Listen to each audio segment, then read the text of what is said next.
Hey, it's Aaron and Simon with Assets and Arbitrage. Of course, we are a little bit late, and I'm sorry about that. Y'all know we have to hop from one thing to another, so we're sorry. Yeah. Yeah, it was just some stuff, we got to take care of business. That's what it is out here. But yes, we're here. We're here just a few minutes late, but we're here nonetheless to give you a great show. We hope that it's a great show, Mm-hmm. great information and things like that. Um, first of all, Aaron likes to wait for people to get in the room. Excuse me. But we can always start with be stacking, be stacking, be stacking, Mm-hmm. right? Mm-hmm. Be stacking your sats, be stacking your ounces, any other investments that you may have. Like we talked about in the last program, the benefits of your 401k, if you have one, employer match, right? Mm-hmm.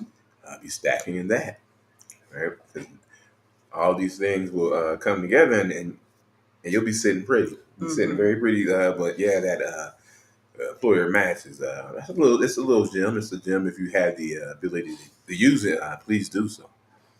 Our show today is going to be a little different, I suppose. There's not much movement in the price of Bitcoin. Kind of right in that range. You know how that is. Now Bitcoin could do that little dance, you say, Bitcoin dance. and even gold and silver, there was nothing moving too much. Gold got pushed down a little bit. He said y'all switch sides. Oh, it did. Mm-hmm. Oh, okay. And That's only because we upstairs today. When we yeah, I downstairs, wouldn't. we sit the other way. I wouldn't have noticed that, but okay. Mm-hmm. And gold and silver, I'm not doing much. Silver is up a little bit, up a little bit, which is good. Which is good. But we got low time preference, right? So price today doesn't really matter. Just keep on grabbing something if you can. What else was we going to talk about? That's the only thing we talk about. No, What do you mean? What else are we going to talk about? It was something I read and interesting, but man, I We can't. done talked about like 80 articles. Well, I didn't. I wasn't going over the article. It was an interesting read. I can't Was it remember. Mastery? No, no, I did read that again, but it It was was about Bitcoin? yeah, it was something about Bitcoin. It was a real interesting read, but Is it in there? I lost it. So I'm sorry, guys, but He's so technologically not inclined. It's not funny. well, it was ETF in Australia. He mhm. wants to know if that's it. He said, y'all switching sides. Is that a side to go along? No, it's not. It's the sign that we're upstairs instead of downstairs. Go long, okay. That's Are time you to going to go be long. making up stuff when we do certain things? ETF in Australia, okay. I did hear about that. Oh well, it might come back to me. I'd be getting But it's not in here. nah, because I tried to close them out. It was like 15 open. I could probably close it out. You trying to get more body on your illustrious hair? No, what That is that? it's an ad for getting more illustrious body on your hair. No, it's 8 habits of Oh, it's just an ad? Oh, yeah. okay. I thought maybe you was trying to I keep that. grow your hair like the children. Okay. But I don't have this article. Do you want me to pull it up? Mm, no, this article's pretty much comprehensive. Oh, the one that I have up already? Yeah. So really today, I guess we got enough people in the room. I can't see. Do you want to wait for a few more? No, we got 16. 16 is close to 20. Yeah. But while we are waiting, my cousin who likes to do his handle in Arabic, I have no idea what that says. So I would love for you to tell me what your name is. But Yeah. my cousin with the beautiful Arabic penmanship, thank you so much for joining us. BK Crypto was the one who started about switching sides. Cousin H is in the room. What's up, cousin H? Said there's no BK show like Crypto. Simon Family Investment Ventures. They got me gladly, patiently waiting for a track to explode on. Oh yeah. Let freedom ring. Our most diehard supporter. Like I feel like we should send Let Freedom Ring like For an the ring. award or a medal or something. Left for the Like a ring has trophy. been in the game for a long time. Since the single digits. My cousin with the beautiful Arabic handle. Talking about we switching sides.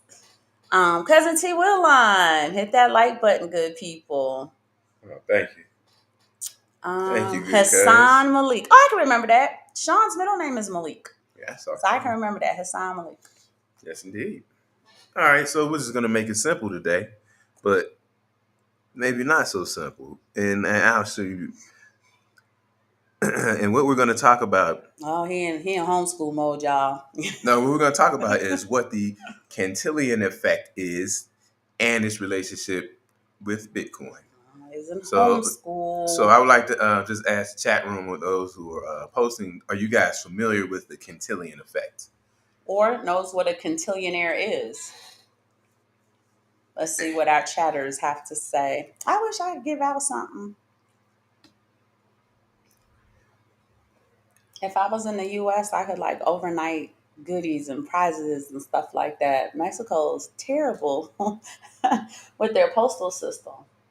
And Tino up to something, so I have to just keep my ear out, y'all.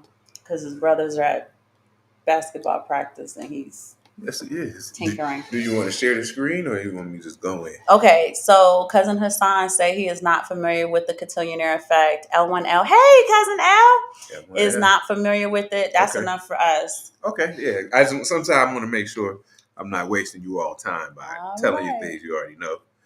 All right, so we're going to what it is and how it correlates with Bitcoin. And then cousins, if y'all want to hop on with us like you'd like to, just let me know and I will send the link. Hold on a second, wait. Let Freedom Ring said something. There was a guy on Swan Bitcoin who that was the article I asked him, like, do you want to share this one? He's got that Swan Bitcoin article. Oh, okay. So I thought he wanted to share that as well. We might, BK Crypto's also interested. So hold on to your hats, folks. It's very interesting. You want me to go ahead and read it? Well, not from the top. We got to go from the middle where. Where do you want me to go? Uh, what is this? The relationship between Bitcoin and the Cantillon effect? It's up at the top. You just said not from the top. Go down a little bit.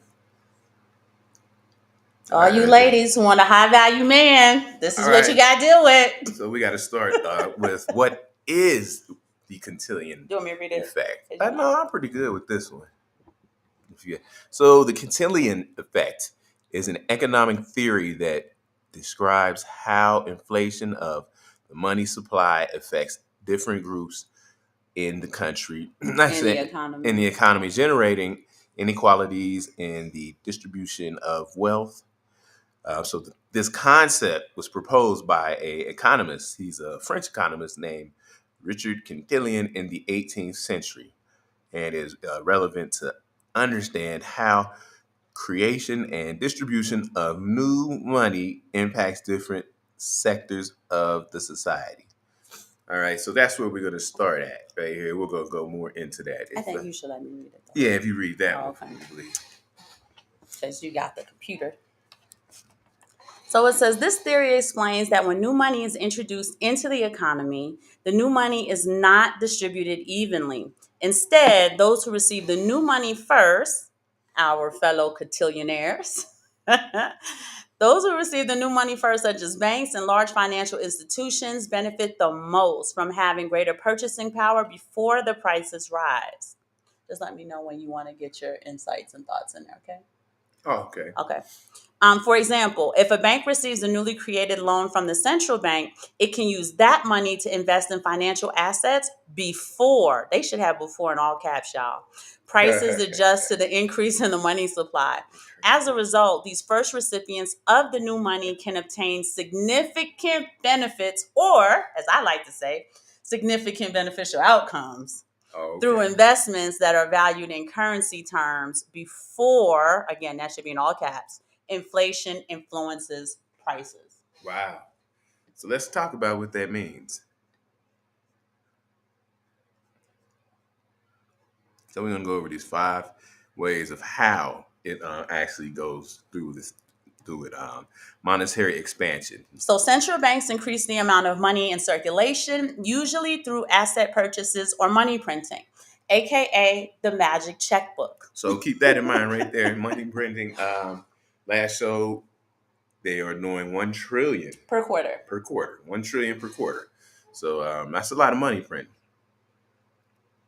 Oh yeah. considering we can't even count to a trillion. Yes. Right. Not Early profit. Banks and financial institutions which have direct access to central banks receive the new money first. Early bird gets that worm, don't it? Yeah. All right. Purchase of assets. The first to receive money can buy assets such as stocks, real estate, or any other valuable asset, i.e., Bitcoin. I love that they have that here, y'all. I'm just going to make that pink. It's my favorite color, too. Before inflation raises their prices. So, in a sense, they're getting to front run their investment Yes. before Joe Bag of Donuts, who got to work extra hours. Mm-hmm. And see, the thing with that is, as we talked about before, like she said, front running. A lot of times, people will have maybe they have an investment and they're waiting for I don't want it to be so an bad. event that will give the investment, a boost in price. But a lot of times, the price is baked in. Mm-hmm. And I don't know if people know what that means, but the price is baked in. It's already where it's going to be. So when something happens, you don't get that boost up that you thought you would. But see, these guys get the money first, and then they get to then invest in what they need to invest in. With the full purchasing power. Full So purchasing it's power. like kind of like if this was a cell phone, they get the phone at 100% charge. Mm-hmm. And then by the time the phone get to us, it's like 5%. Yeah. It's just going to shut off. It don't even go down to 1, right? It just Uh-huh. completely shuts off on us. Yes, indeed. And so number 4, what's the price? Is the price increase? As new money circulates through the economy, the prices of goods and services begin to rise. And number 5, the actual loss of purchasing power. Workers and savers, us, who receive the new money in the end, see their purchasing power decrease due to inflation. Due to inflation. So see, that's how it works. It's pretty simple, but it's very intricate the way they do it. So Sorry. the new money with the purchasing power is held on to and or used in their benefit. As a matter of fact, cousins, I know a lot of you do like to have your notebooks, your pens, your notepads, your think pads. For those of you who like to take notes, definitely take down 1 through 5. I'm going to leave that up there for you to see. And notice that in this particular article, they did add Bitcoin because financial institutions are making sure that they gobble up some daggone Bitcoin. Yeah, before you get your chance to. And if you guys remember, and I'm sure you remember, during 2020 when they were giving out helicopter money, but they were also giving out loans. I got hella helicopter money. They was giving out loans, business loans, things like that. And then there was a big story about it. They were sitting on the business loans. Oh yeah, The Wells banks- Fargo was. Chase too. Oh, I read that Wells Fargo was. But Chase okay, I business- imagine Chase- Tier 1 was sitting on the money. Chase is was it the high net worth? The private wealth management banking. Yeah, these guys are sitting on the loan money before they distribute it to you. Because they get the interest, don't they? Yeah, and so they're making you jump through hoops and go through all this, and So all that this they can paperwork. buy their time in order to accrue interest on Mhm. the hundreds of millions, if not billions, of dollars with the PPP loan. Yeah, PPP loan. They sat on it for a long time. Nobody was getting loans as soon as. Remember, there was a date. Boom, you apply for it. Nobody was getting them. Banks were sitting on them. They holding them. And when you talk about interest on hundreds of millions of dollars, you don't need anything but 1%, 2%. Yeah, and I'm sure So it was way more than that. And that's what the banks do. They hold on to the money and then they disseminate it to the public as debt. Right? And that's how we get our money as debt. It's debt. It's debt. It's debt, right? They're getting it in profit. We're getting it in debt. Mm-hmm. And that's why we were talking. I can't remember which cousin I was chatting with, but we were just talking about how anything created in debt cannot possibly be sustainable. Mm-hmm. It's impossible. And one of the things that it's a thing they say out here about the Black community having 1 point, I don't know, is it 4 trillion now? Oh, the cousin's a fact check. And somebody who said it.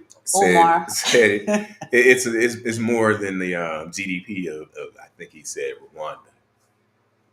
But gotta understand that a lot of that is debt.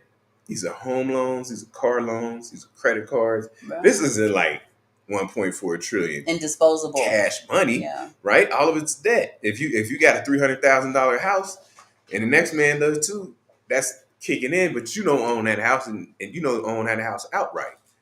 So it's not really $300,000 that you have. And they'll throw that number around and make you feel bad. They'll go into different sectors, like women buy this amount of hair. And y'all eat that amount of grits. Yeah, man. And he was on one about the grits. Oh, boy. I said, man, you tripping about the grits. And, so they do this to try to, like, misdirect you. To be honest, I don't think he's doing it to misdirect. No, not him, but people who throw that number gotcha. out there. Not him. I'm not saying he was doing that. Yeah. But don't let them make you feel bad. Like, oh man, we got all this wealth, and if we could just come together, we could be a small country. You're gonna come to a small country of debt. That's what it would be. Come to a small country, they gonna blow the hell up. And so you gotta be careful about your debt in that regard. I do want to read some of what the cousins were chatting about. Yeah. T. Willine said, if I laid on the ground on $1 trillion and $100 bills, it would cover, is it 39.92 square miles? I would think it would be longer than that, cousin. Nah, square miles is different though. You thinking this? Oh, okay. Oh, square miles. Yeah, I'm thinking the square feet. Square miles, yeah, that sounds about right there. That's gonna be a big deal. Cousin T. Willine, when you get them $100 bills together, you invite us, right? So we can lay down with you. We can lay the $100 bills down with you, and then we can pick them back up when we're done. Our little experiment. L1L, another way of saying they take care of themselves first, and we get the leftovers. Yeah, we get the crappy battery. And so what happens is, Aaron mentioned it, and Max Kaiser, I think, coined the term. He calls them Cantillionaires.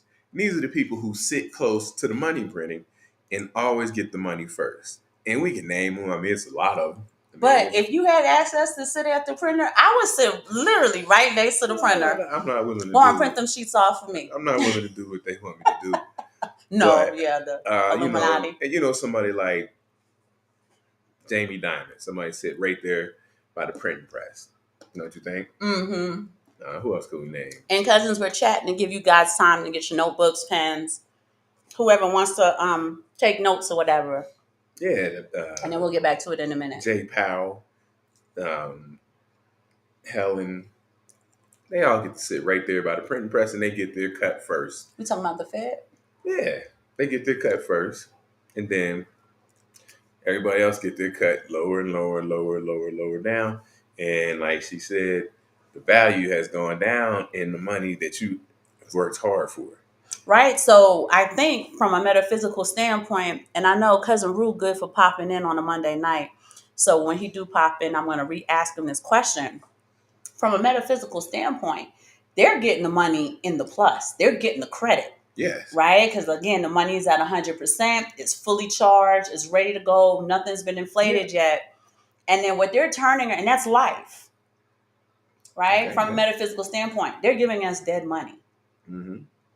And like the masses. So again, we're talking 1% getting that life, right? That live money, that money that has thrived to it. And we're getting the money that has survived to it. Yep. And it's dead money because we keep trying to resuscitate it with more and more hours. We keep trying to resuscitate it with more and more dollars. And so it's definitely a bad thing for savers. I know people like to save. They like to save in their bank accounts. They have the old school ways about them. Mm-hmm. But you got to get out of that. You can't just save your money in a bank account. And this is where Bitcoin comes in, because it is the antithesis to that, right? So you get to save in Bitcoin and watch the number go up against dead money all the way to the lively money, but it's still past that, right? Remember, we always say the Bitcoin community, one Bitcoin is one Bitcoin. Right. And people try to say, and they denominate it against different currencies. Us in Mexico, we have to look at it against the peso. In the United States, you got to use US dollar. Right. And you see how it's, $1, one Bitcoin equals 67,000. Yeah. And so, and in Mexico, one Bitcoin is almost what, two? It's almost 2 million pesos. It's almost a million. I think. $1 million pesos. It's a little over $1 million pesos. Yeah. Mm-hmm. Right. And the idea is not that it's worth the dead money; is that it takes that amount of dead money to make one Bitcoin. Yes. Thank you. That's a perfect way to say it. And that's the way we really should be educating people on how to look at it. L1L wanted to know, how do we combat that? And Bitcoin is absolutely the way to Yes. combat that. Mm-hmm. Because, like she just said, um, you could also say Bitcoin is like the lively real money. Mm-hmm. As you said, the metaphysically, it grows. Right. Yes, it grows. It has life to it. It grows. It's alive. It thrives. Yes. Whereas the dollar, we keep saying it's declining. The dollar is literally dying off. It's on life support. Mm-hmm. And we keep just adding more dollars to it like a freaking Frankenstein.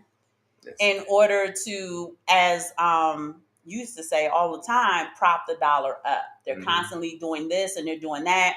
We got to increase the interest rates. There's Fed hikes. They got to do all of these things to prop the dollar up. Mm-hmm. And there was a show, and everybody laughed about it because y'all about our age. But there was a show when we talked about the dollar being Bernie from Weekend at Bernie's. Oh, yeah. And the Fed being the two guys who were in charge of, like, carrying Bernie around so that they wouldn't lose the deal they were trying to close. Yep. If anybody knew Bernie died, the deal would collapse. It was like a multi-million-dollar deal. But wait, hold on. Cousin T asked he says, a bit off topic, but why can't y'all vote for the president? We got Mexicans in America that were able to vote for the Mexican president. I don't know how that works for them here. Like, I don't know how absentee ballots votes work for Mexican citizens because I'm not. So how can we vote not for their president, for our president still? Are you asking how we can vote for the U.S. president? Because we can do that. I mean, we're still residents of Florida, Cousin T. Yeah. We got a house there. We can vote for them. But we can't vote for a Mexican president because I am not a resident or a citizen. Don't tell nobody. Yeah. They want you to be a citizen and you got to go through a whole bunch of L1L said, I remember Erin saying put money into Bitcoin as her savings account. Yeah, Simon uses Bitcoin and precious metals like a high yield checking account in a sense. Not to say we're hodlers. We're heavy hodlers, right? So he's not dipping in the Bitcoin account to sell assets to do stuff. No, it's just for... But he doesn't keep money in our checking account, honey. Right. Let me tell you that. That check go into that checking account. Simon spent the first 4 hours of the day from about 3:30 to 7 moving all of the money out of the checking account into Bitcoin, wallets, Cash App, Swan, buying stuff on the Sun Exchange. He gets rid of all of that money and just leaves our operational expenses. Yeah, and our operational expenses are little to none. I mean, we don't have any credit card debt. Yeah, we don't have any. We don't have any debt. So, and there's nothing else to. They pay for everything here for you. So you go and get your groceries for you and the family, and that's about it. And Sean got a job, so we be like, what y'all making for dinner today? Yeah. Sean, he bought dinner yesterday, didn't he? Yeah, he made dinner. He got paid yesterday. We was like, Yeah, paid. Yeah, he was happy. You know what happens when mom and dad get paid? We got to go to the grocery store. Exactly. That's what you're going to do today. So we're going to get back. Hopefully you guys got to take the notes you need and we can kind of move on. If anybody in the chat's like, hey, slow down, I want to take those notes, just let me know. But you can find this article if you just Google Bit2Me Academy. And it's called, What is the Cantillon Effect and its Relationship with Bitcoin? It's a really good article. And it's very comprehensive if you guys wanted to look at it yourself later on. Unfortunately, y'all leader over here gives me the stuff after I set up the notifications, so I don't get to put the links in the chat, so that's my bad. I'll try to get the articles from him before that. Yeah, and it's a simple article, but it's kind of, telling of what they do. Let's do this here. And how they operate. So you got to watch out for the cantillionaires, the people who sit at the top, these high-level CEOs. They the big bosses in the video game, y'all. Tim Cook and these guys, you got to watch out for. I just want to make sure cousins can still see the article. Okay, good. All right, so the relationship between Bitcoin and the Cantillon effect. Of course, we learned something from that crisis. This is the crisis of 2008 that they had mentioned earlier in the article. We skipped it, but they are talking about the 2008 crisis. Mm-hmm. A tool that will enable people and those who were at the tail end of the Cantillon effect to avoid harmful results. This is what led to the creation of Bitcoin by Satoshi Nakamoto. I'm sorry, it keeps doing that. Let us remember that Bitcoin has a series of very clear economic rules. Many of us should be familiar, but we're going to go over them anyway. Limited issuance and a decentralized operating structure.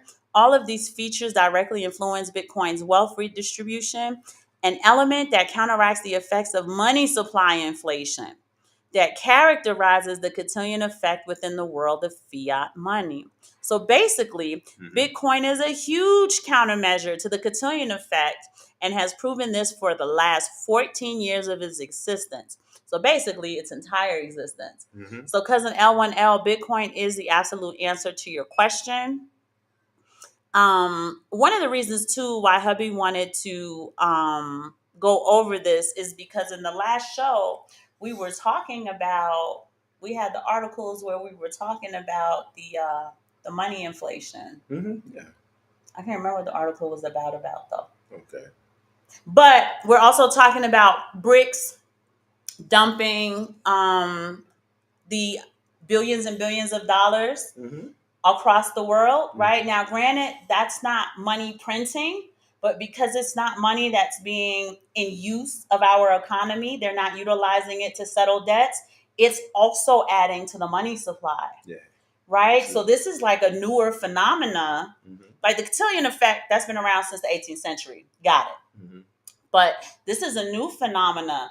The United States dollar had always been the world reserve currency. Yes. Many places have used it for payment settlements. Yes, since the end of World War II. Right? So we had never known a world where somebody, well, at that time they couldn't refuse the dollar, right? Or they'd be blown off the map. Yeah. So there's that.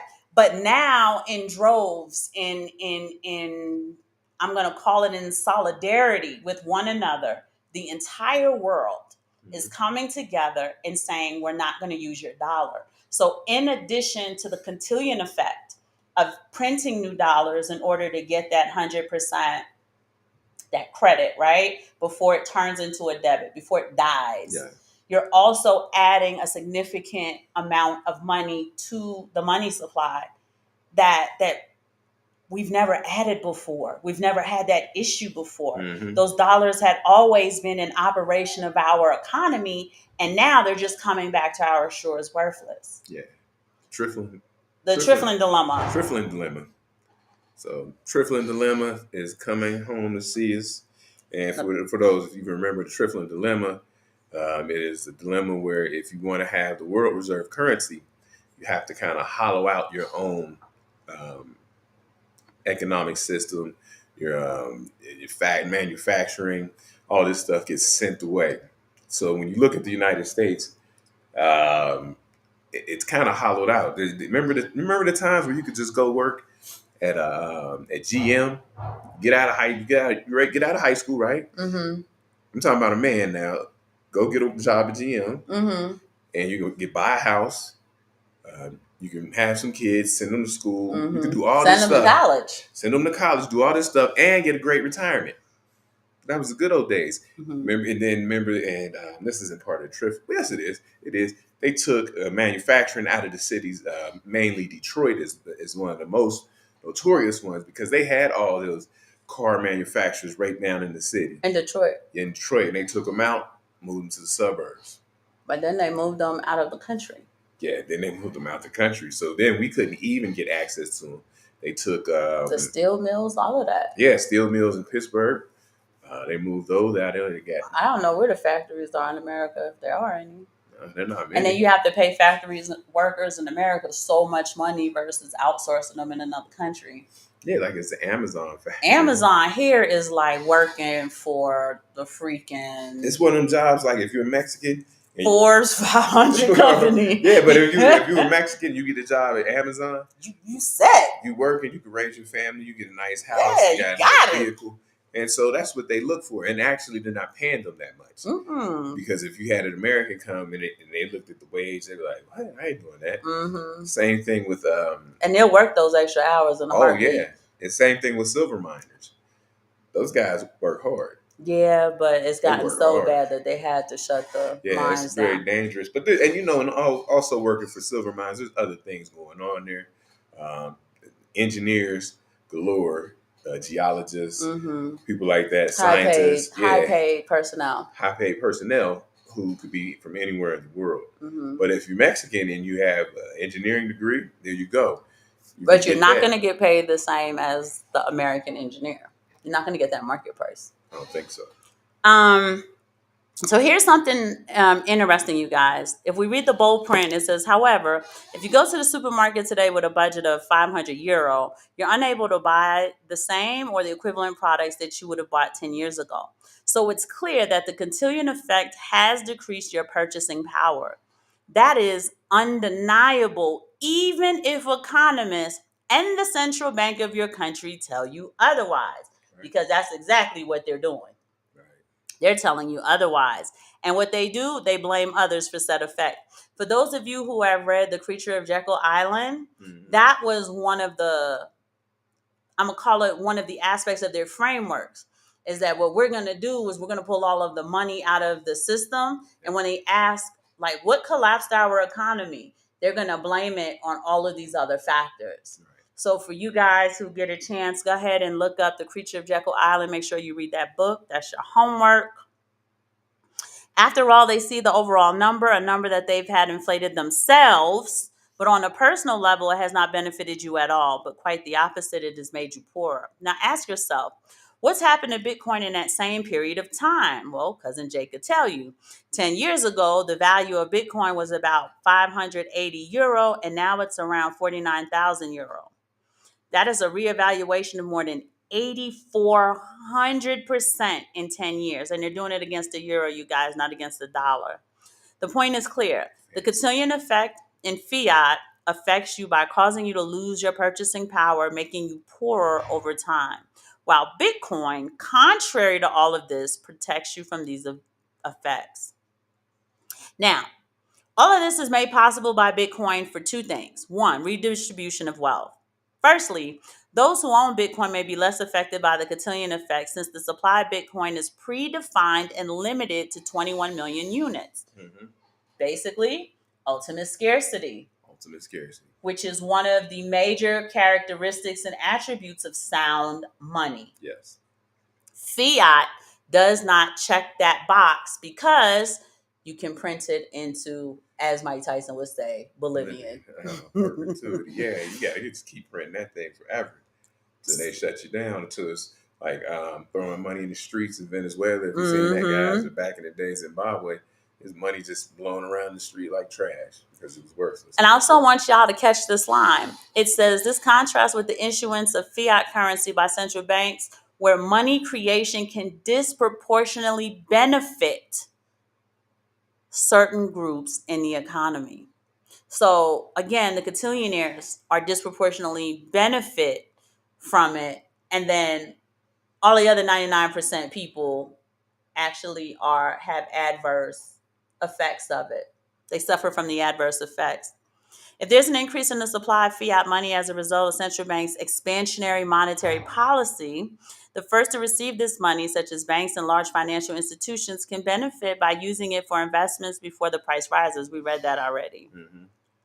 We see examples of this everywhere. For example, the inflation that economies such as the United States or Europe or the European Union have suffered after the pandemic in 2020 so far. This is explained very clearly if we take into account the enormous monetary issue that the Fed and the ECB, the European Central Banks, carried out at that time.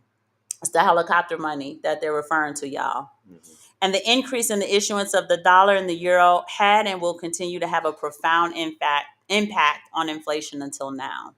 Do you want to do financial democratization? On the other hand, Bitcoin, being a decentralized digital currency accessible to anyone with an internet connection, allows marginalized individuals and communities to access financial services without depending on traditional financial intermediaries. I think that's a trick bag, though, right? Okay. Because when you need to use your Bitcoin, unfortunately, when you sell it, you do need to use the traditional financial intermediary. Like, you can't get away from that. Not unless you're going Bitcoin to Bitcoin. Yeah, but the average person can't use Bitcoin to buy their groceries, can't use Bitcoin to buy gas, can't use Bitcoin to pay their electric bill. Maybe some people can, but most people can't, and so Okay. on and so forth. Yeah. This can mitigate inequalities in wealth distribution by providing a more inclusive financial system. Thus, the relationship between Bitcoin and the Cantillon effect suggests that the adoption and use of Bitcoin can potentially counteract the inequalities generated by the Cantillon effect by offering an alternative to the inflation of fiat money and promoting greater equity in the distribution of wealth. Let me talk about the distribution of wealth. I'm gonna tell a story. It's an older story. Some of you guys may have heard it. This is a story maybe I thought I came up with, but so we're gonna go to sports. You know, we try to stay out of sports and entertainment. We try to stay in the business world for the most part. But sometimes there are things that you can use from sports. So I want to go back to. Did we have to read anything? I remember Aaron said, Yeah, I read that already. Okay. I read those already. All right.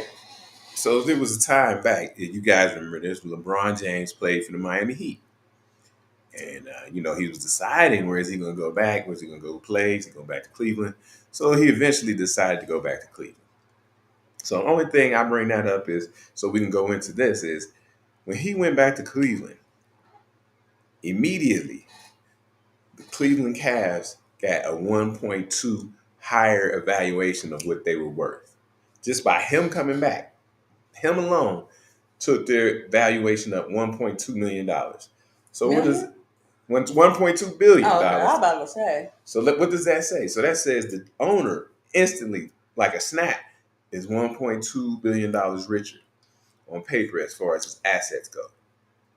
We the people see that LeBron James is going to get about $30 million a year. So we like, oh yeah, that's a lot. That's a lot. Think about this. If he made their valuation go up $1.2 billion and what he is paid for is $30 million, which seems like a lot to the people.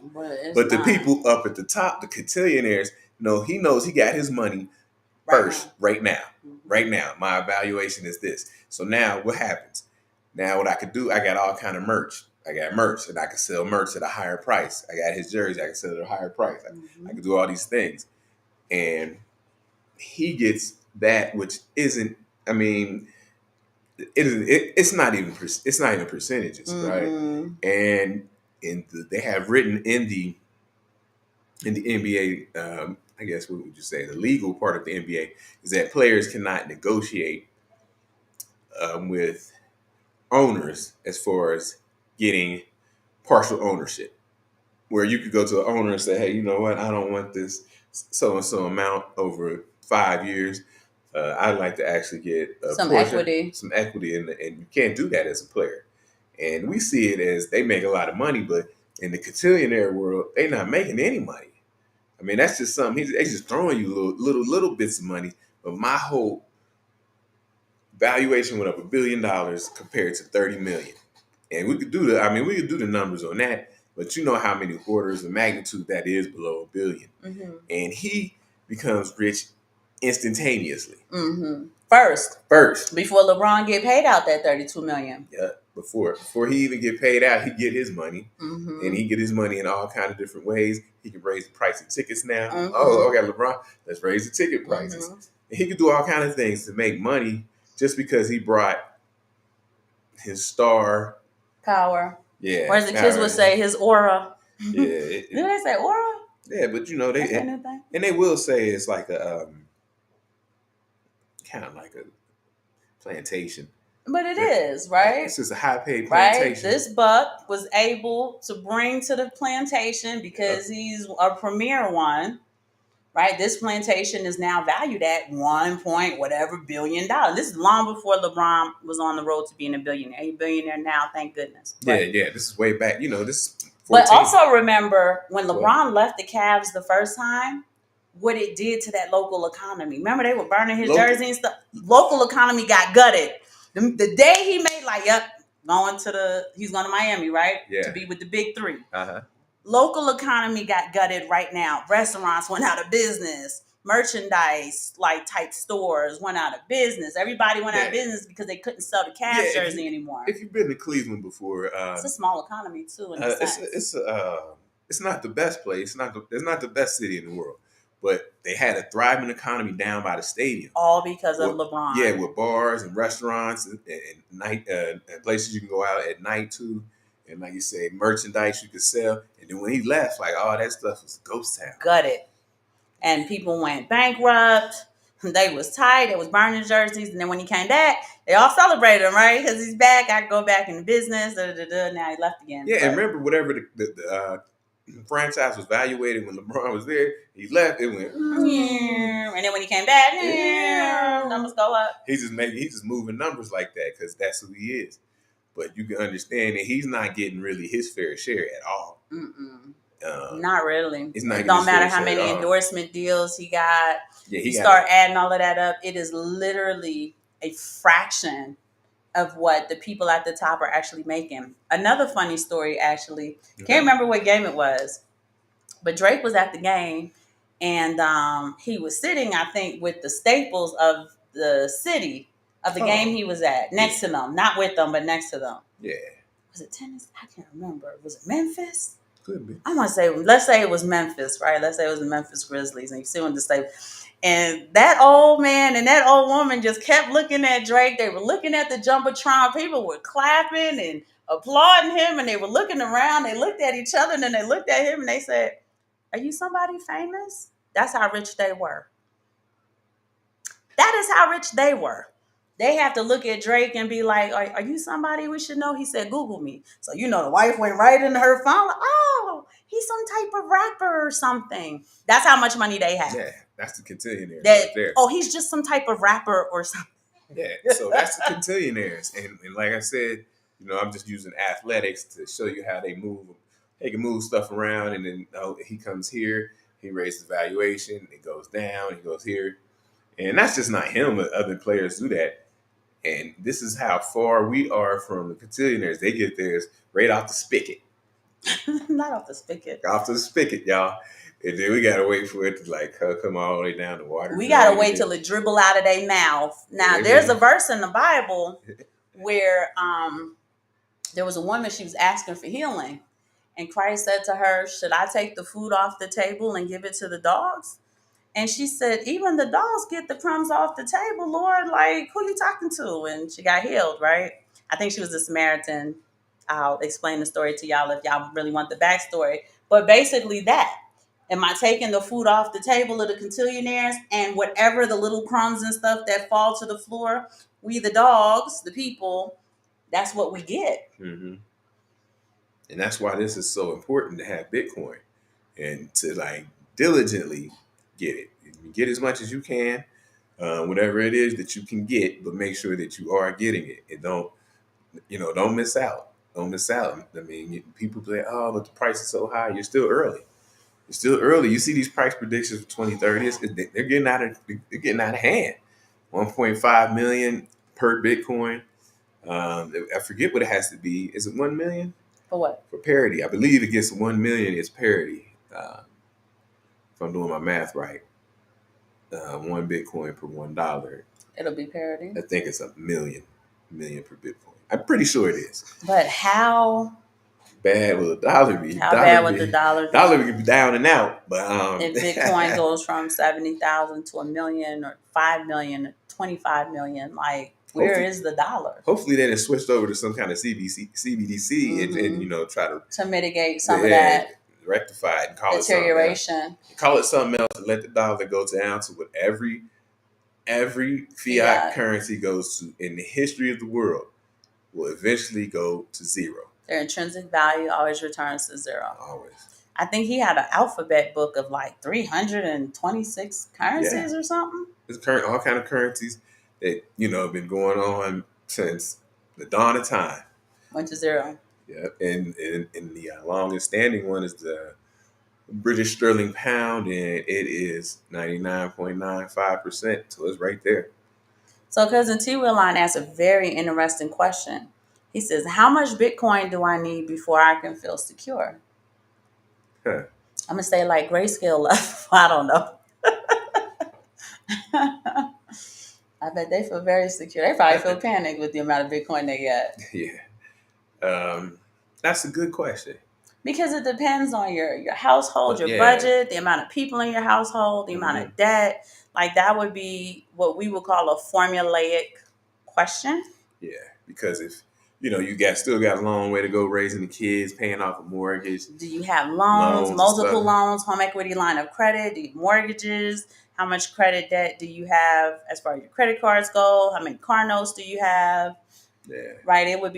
It's a very formulaic question because again, at the end of the day, it does go into your debt to income ratios. yeah. So um, I wouldn't really give a number. I know a lot To of it. people like to say if you get to one Bitcoin, the Bitcoin, some of the Bitcoin OGs say point one Bitcoin is good, but like you said, it depends on your family and Yeah. things like And that. your But I like to grandchildren. say it is, don't even pay attention to how much Bitcoin you got. Just like kind of like put your head down and put in work, and you just get it. You get it. You don't even go look at it. You don't worry about how much is in there. You don't worry about um, it's gone up, is it going down. Don't even worry about it. Just make sure that you get it at all costs. And by the time it's time for the shit to hit the fan, you'll be ready. You'll be prepared. You'll be prepared more than most people. And that's the main point we're saying is be prepared as much as possible because nobody could be 100% prepared because there's going to be some things that come at you that you didn't prepare for. Like, oh, I didn't think about this. I didn't see that coming. Be most prepared as possible, right? Mm-hmm. So the Bitcoin thing, like I say, I would just get it at all costs and just put it away and don't even look at it. So, thank you for joining, Sultan Shakir. Oh I'm man, glad you joined us, and your question is really good, right? hey, So it says, can Bitcoin become worthless as long as it's valued against fiat? No. So they use fiat so that you can understand its value, and I think that's where a lot of people are going wrong. yeah, fiat is just a measure of it so that people understand what it's worth, Right. right? But if the fiat goes by, they're just going to measure it against something else, Else, right. right? It'll be the new U.S. dollar, the new digital U.S. dollar, or whatever they're going to measure it against. So no, it can't. It can't go to But zero. it's similar to if you had, you know, 1,000 ounces of gold, right? Gold has always had its value. If you measured what 1,000 ounces of gold are worth in fiat, it doesn't make the gold worthless. It's just showing you how much money you need in order to acquire this gold. Yeah. So, a new way, and you may have just joined us, you may have missed the comment that we made. Instead of looking at um, the fiat in terms, you're looking at Bitcoin, like one Bitcoin, which is worth whatever it is today, somewhere in the 60s, right? That's how many fiat dollars you need for one Bitcoin, right? There was a time, like you said, when one Bitcoin was $1. It was a long time ago. Long And time as the ago, back in the dollar days. began to decline, right? Now you needed $2 and then $3 and then $4 and then $5. Bitcoin still just one Bitcoin. And then $6 and $7 and so on and so forth till you got to the 10s, the 20s, the 30s, the 40s, the 50s. Now you need almost $70,000 for one Bitcoin. You don't need more Bitcoin, you need less Bitcoin. You need a lot more dollars because the dollars are declining. So you want to kind of reframe. We do a lot of reframing in dollars Mm-hmm. because on purpose, I tell this story all the time. Your United States government, way back since the 70s, have wanted to conceive generations that put their value. We still got those little dollars? That Yeah. put their value. I don't know if we have gold or silver. Oh, you got, I think, a silver coin up there. They put their value in this, right? Instead of putting their value on what this represented. And you have to remember that as history has it, this is just a promissory note. There is no value in this. This is just paper. There's no value in it, right? And the paper was supposed to represent how much gold represented this promissory note. And then what did they do? They said, you know what we're going to do? We're going to take the gold off the promissory note. It's just going to be the promissory note. We're going to put our trust in the promissory note and say that it's worth something. We're going to back it with the United States military, Yeah. right? So that as new generations were born, everybody put their value into the promissory note instead of into what the note represented. Right, because at this point, if you go to print some money, it costs the same to print a $1 as it costs to print $100 bill. Right. So there is no value in the paper. No. I mean, it's just they put a different number on it, and you can't do that when it's backed by gold or something like that. It doesn't have to be 100% back. Even if how it was 20% back, you still can't do those things like that. No. But when it's backed by nothing, Then you can just print away. You can just do whatever you want. And so you always want to have something of value. And like we say in Bitcoin, they call it Gold 2.0. Right. Michael Saylor will call it real estate in cyberspace, because if you sell it as right, Mm-hmm. it will be taxed as real estate. Mm-hmm. So that's a taxable event. Say you sold $20,000 worth of Bitcoin. It's like you sold $20,000 worth of land.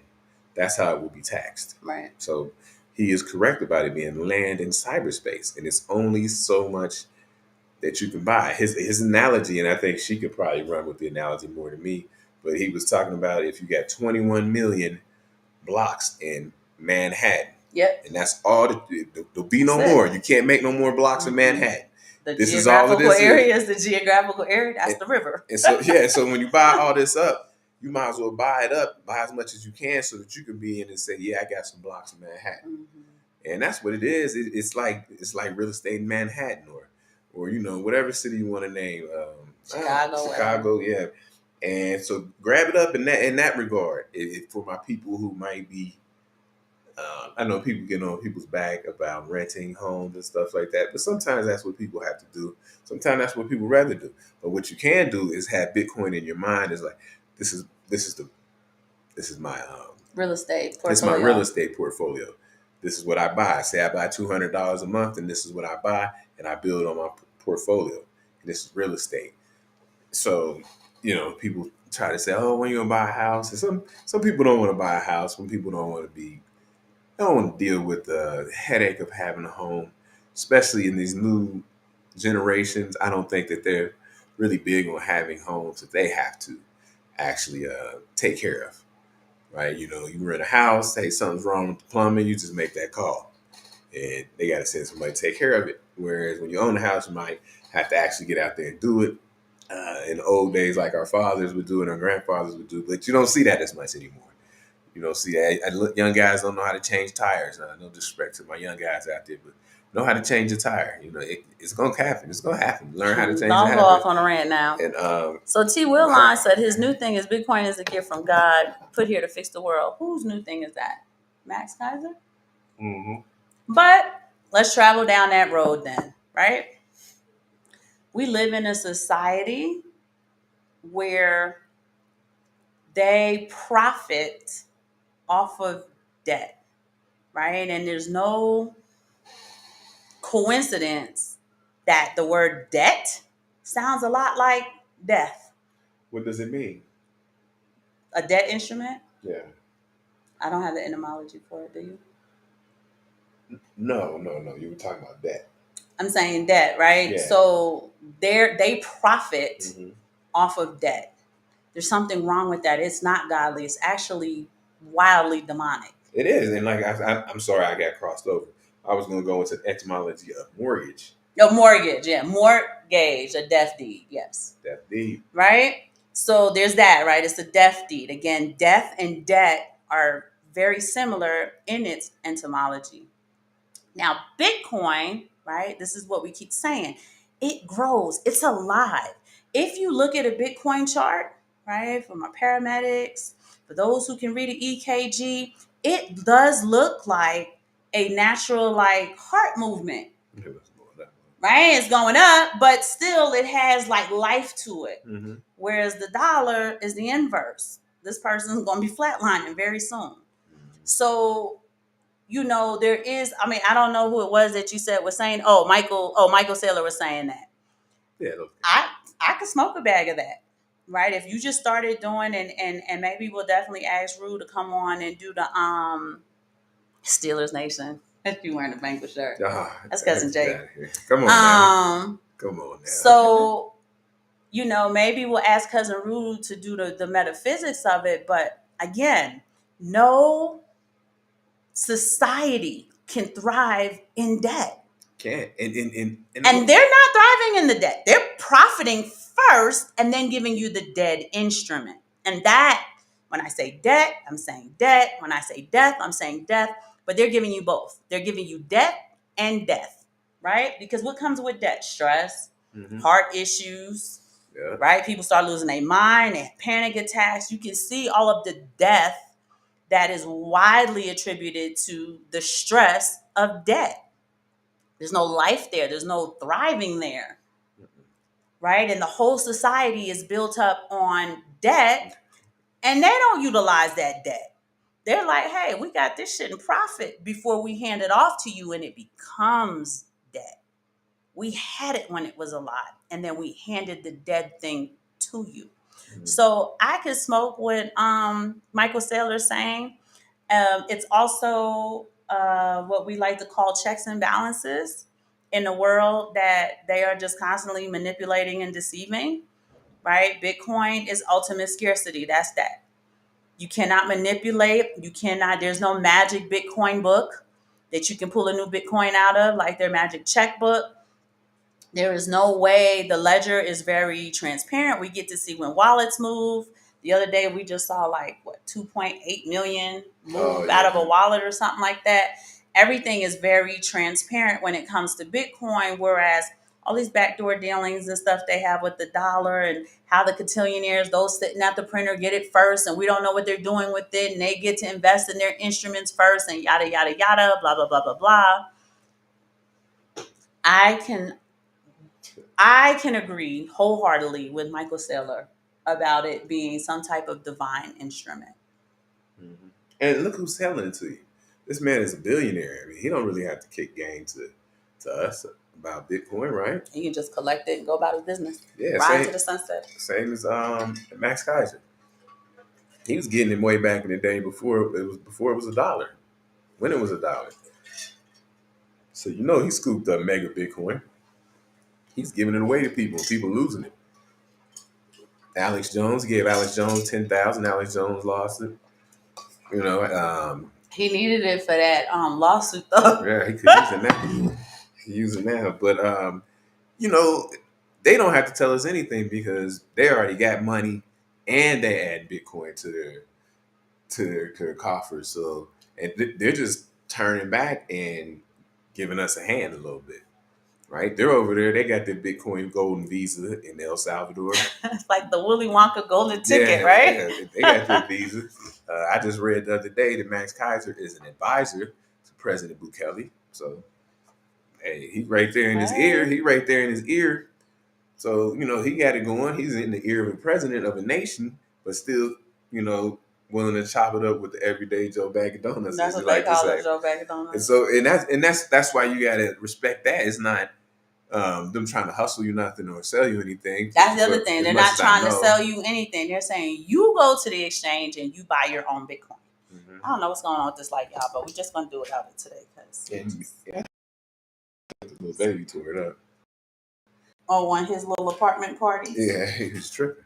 He was bending it all. The light on the people in the apartment. He was tripping. The light was hot. But, yeah, and so that's what it is. So get as much as you can. If you get a little windfall of money, try to get as much as you can. If you get one, they're hard to come by. Cousin T. Willine said, I think Alex Jones lost it like a king lost his in a boating accident. I could almost bet he got that tucked away. Probably had to hide it after he had that big ass lawsuit. I don't know. He might have it, and just have to go on record like, oh yeah, I lost that computer a long time ago. Yeah, that's the story. Story goes he lost the computer or something when he was traveling. That's where he had the 24 key face, and maybe he did. I can see him. Maybe he didn't. He seems goofy. That's the king of conspiracy theories. Maybe he did. He tried to act like he don't even remember him giving it to him. Yeah, and I want you to shut up talking about it because I owe some people some money. That's what he was thinking during the interview. Like, oh yeah, I lost that a long time ago. Be quiet. in a boat accident. They're laughing. Yeah, Alex Like the Jones. king lost in the boat. There ain't no damn Yeah, boat Alex accident. Jones. He got some good information. It's hard. As hard as that rabbit hole, You gotta honey. vet it. You gotta vet it That hard because rabbit he be hole be a going. Yeah, wormhole. he be getting crazy with it. Like, whoa, what you talking about? That don't make sense. But hey, it could be true. Yeah, but no society, and unfortunately, every society is built on this debt system, and it is wildly demonic, Hmm. right? Everything that God has put into place, and I don't know what y'all beliefs are, whatever you believe in, whatever created this planet, and I believe it is the living God who created it, everything he did was in credit, right? Hmm. Where one fruit has multiple seeds. Yes. And the seed isn't another fruit. The seed is a whole nother tree that does unlimited harvests. Hmm. That's a credit system, right? Think about, can you count the blades of grass? Can you count the grains of sand? Can you count the mountains? Can you count a snowflake? How many snowflakes are in the blistering of a snowstorm? Like Hmm. everything in this creation is in profit. He was once one person. I was once one person. We're now six people, right? That's profit, Yep. right? Out of nothing came four more people with his face. I didn't get one, y'all. Not one. I've been this 3D printer now for 23 years. I ain't get one child that looked like me. But God has created everything in a credit system. So Yeah. now here you go, Lucifer, with your debt system. Yes. Like, this is only going to work if I profit first, and then everything else is a debt against you. Hmm. That's a problem. And that's how they have the societies built up. And, you know, they don't like the Bitcoin, but they buying it, right? Because that's what has value. Hmm. They can't even, it's a kind of, we can't beat them. We certainly have to join them because the value's in it. Yeah. And we're going to dick around and lose money if we stand on our. You lose money, you're gonna fall behind. Depends on what you are. That's Hi, why. Nerd Up Ain't. That's why you gotta follow the money sometimes if you are unsure. Just see where the money's going, see where money's flowing. I used to say that a lot. Uh-huh. There's a lot of money flowing into a lot of things that I don't say that anymore. Oh, okay. I'm talking about on the Bitcoin level, but Oh, okay, yeah, but yeah. there's a lot of stuff going on. We say that, and then you get tricked up with these altcoins where you can get the 60 bagger and all sorts of weird Yeah, look, stuff, and those altcoins. market caps ain't where they supposed to be at and stuff like that. So, So a lot of those altcoins, you can add new coins to the circulation, which is a big killer for me. I don't want new coins just popping in circulation whenever they want. So I was a fan of I was always a fan of I'm sorry. thank you. I'm I was a sorry, fan y'all. of the scarcity model. I like the scarcity model, and this is ultimate scarcity. And we all know that. These are simple things that I don't even need to mention. But But let me pull it sometimes up because some of the cousins may not be familiar with the sound money attributes. And I do want to, y'all got y'all notebooks it's out about and 10 of them. everything. About 10 of them. 5 of them are concrete that we use. I'm not wearing my eyelashes for y'all And today. and one of the things I also just got a double back about Bitcoin. There is no human counterparty risk, right? Everything else has humans behind it. There's a CEO, right? Yep. CFO, CIO, all these Like people. ETH. I mean, we have it. We have Ethereum, but it does have a counterparty risk to it. Yeah, with him. And he's supposed to be a genius like Elon Musk. And anything could happen. And then all of a sudden, it's like, oh, boy. That worries me. It's almost as like a single point of failure. So you got to be careful of that. I didn't even do this on purpose. Okay. Mhm. I'm going to run them through importance of sound money and its characteristics real quick with them. Okay. All right, cousins, since y'all got y'all notebooks out, he said y'all got to stop hating on the altcoins. We hate on them. It's a Bitcoin is priced out the average man, so the only way that's funny is the alts. Not true. It didn't outprice anybody yet, babe. Mhm. All right, y'all. I'm just going to share this with you guys real quick. It comes from medium.com, but you guys can also just Google attributes and characteristics of sound money.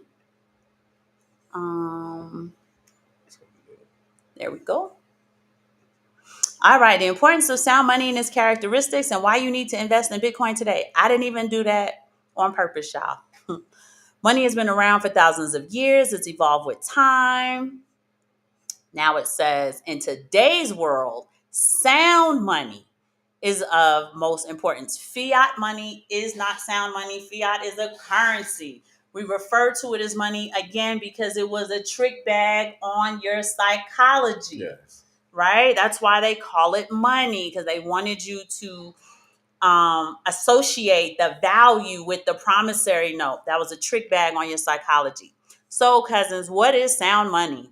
Sound money is not an arbitrary social contrivance or a creation of governments. It is a natural outgrowth of the market economy. But I want y'all to see the wording here, right? Words are spells.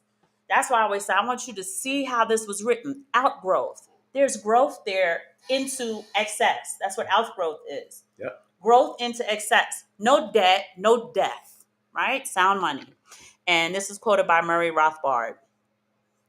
So why is the fractional reserve system detrimental? We talked about it, right? Mm-hmm. We said it's the debt system. Mm-hmm. That's why it's detrimental. The fractional reserve banking system, where banks lend more money than they have on reserve, has led to inflation and economic crashes. This system creates a false sense of security, leading to a vicious cycle of debt. You see the money in front of y'all? That's so cute. So 3 properties of sound money, and sound money actually has 9 properties. You can take it out that far, but yeah, I'm going to see if I can find it. Usually goes 5. Durability. So sound money should be able to withstand wear and tear and last for a long time. Not like the paper wallets we had back in the day. Oh, no, right? Now we got hardware wallets. Thank goodness. I don't know if Crip works on here, but thank the Lord. Divisibility. It should be easy to divide into smaller units to facilitate transactions. What has better divisibility than the Satoshi system? None, because it's not. What is it?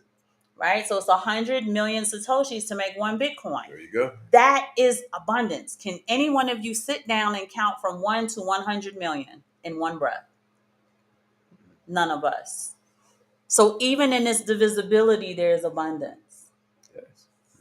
Scarcity. Sound money should be limited in supply to maintain its value. I'm going to read that for the cousins in the back who got hearing aids in. Sound money should be limited in supply to maintain its value. Scarcity is where value lies, not in the excess. This is why hyperinflation doesn't work for anyone's economy. So the effects of these in our modern lives is that sound money provides a stable store of value, leading to a more robust economy. Robust meaning lively, alive, thriving, moving, growing. Mm-hmm. It promotes savings and investments, creates wealth and prosperity for all. You see this sentence here, y'all? This is what they don't want. They don't want y'all saving, investing, creating anything, and prospering at all. At all. And this is why they hate it. Now, we already know why we need to invest in Bitcoin, so I don't think I need to go into that. But furthermore, let's go here for my cousins who are taking notes.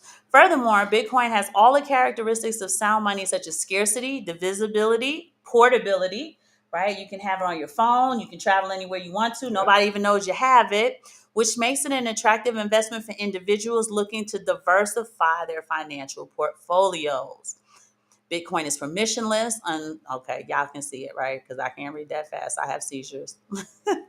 Neutral, apolitical, permissionless, unconfiscatable, decentralized, free speech, freedom, money, open. All right, and then it go back over again. But I love that. In addition to its investment potential, Bitcoin also offers a degree of financial freedom. We talk about this. It is immune to government interference and inflation. Unlike traditional currencies that can be manipulated by the central banks and government, Bitcoin supply is limited to 20 million coins. We understand that each coin has 100 million Satoshis, which means that it is not subject to inflationary pressures. It is what we call deflationary. Mm-hmm. All right.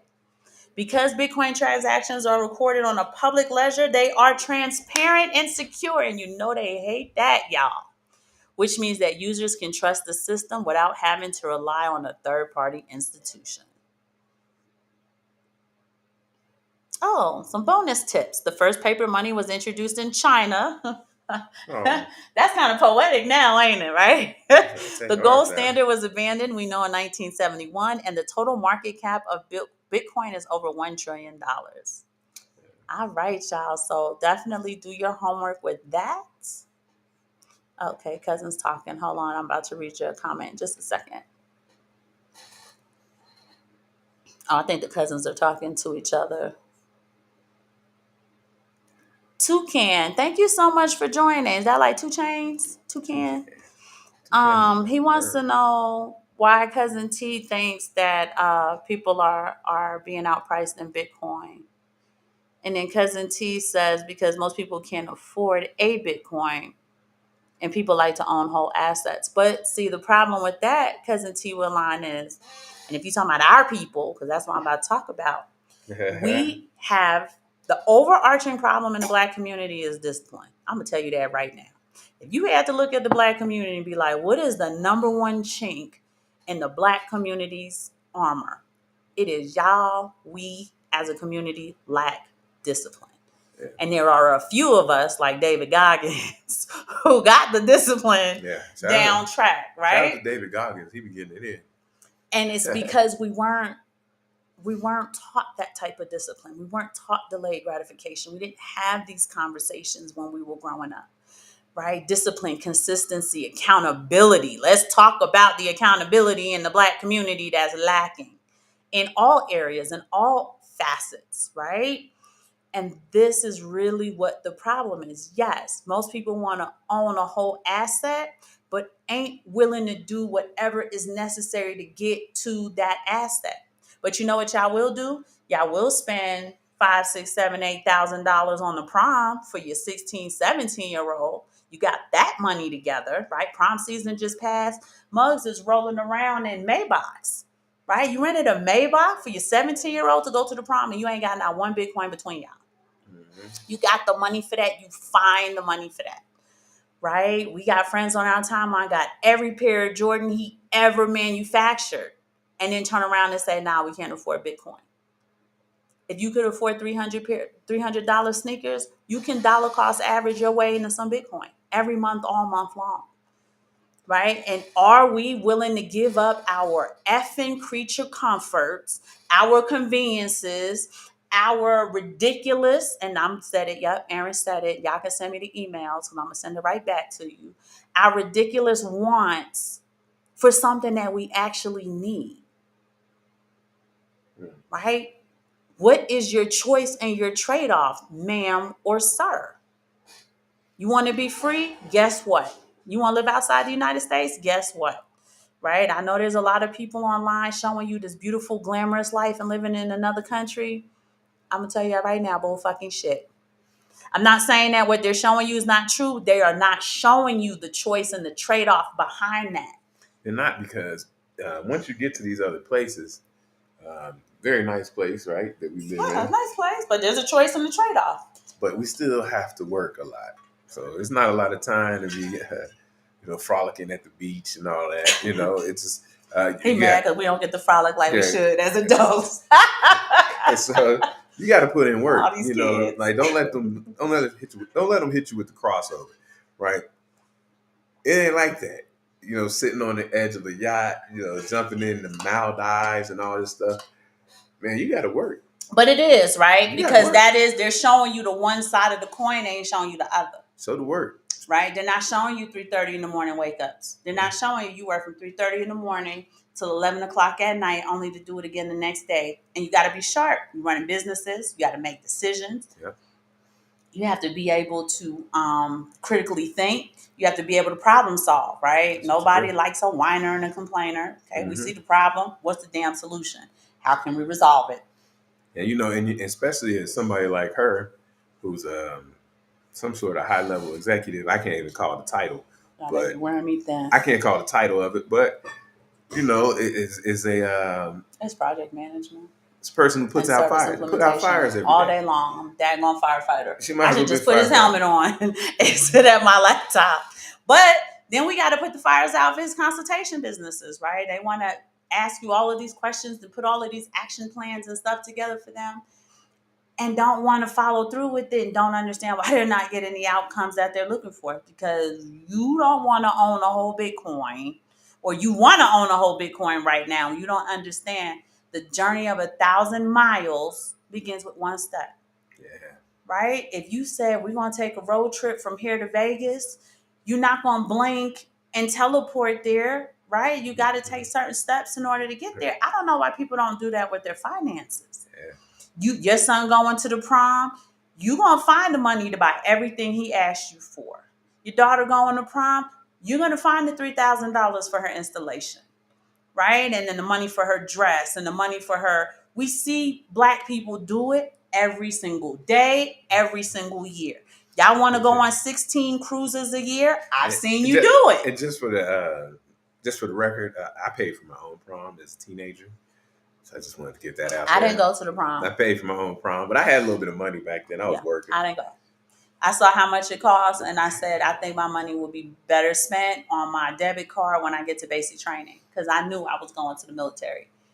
And whatever my dad and my mom were going to spend on that, we're going to be broke here in about 4 months when I get to Lackland. Yeah, but it's just like she said, I didn't go. it starts with one step, right? The journey starts with But one every step. journey starts with one step, Starts right? with one Satoshi. If you're going to write a novel, your book starts with one word.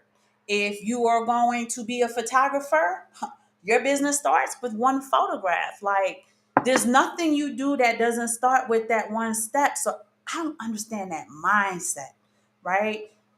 We used to talk to people about precious metals and we would show you how to put your portfolio together. And a lot of people would be like, well, if I can't have the stack that y'all have, then I'm not really interested in doing it. And I want to ask them, do you think we blinked our eyes and all of a sudden ended up with thousands of ounces of silver and gold? No. This shit is from 2014 all the way through to 2024, month by month by month by month. But what you're seeing is the outcome of consistency, discipline, right? You're seeing accountability, you're seeing responsibility, and you're saying, if I can't get the outcome and the benefit before actually putting the work in, then I don't want it. And you don't understand that that's not how it works. Right? I have these young ladies want to be married 23 years and have 4 kids in month 4. You can't do that. Ma'am, you got married yesterday. Even if you got pregnant today, you're not going to have 4 children. You're not going to have 6 children. You're not going to have a child, right? You got pregnant today. It takes 9 months for that baby to grow and so on and so forth. So that's a conversation we need to have in our community all the time, right? When we see people we need to understand the work that goes into why they have it. It's too much showing the benefit, the significant beneficial outcome, and not enough the work behind the scenes involved. Why? Because that's boring. Yeah. Why? Because that look hard as hell. Yeah, why? Because there's a friction there. Go ahead. Yeah, because we talk about the business world a lot. We just brought up that athletic for a little bit. But, the business world, you got to build behind the scenes. You got to network with people. Mm-hmm. You got to make yourself known in the organization. You have to make a reputation for yourself within the organization to keep moving up and up and up and up, right? Mm-hmm. Because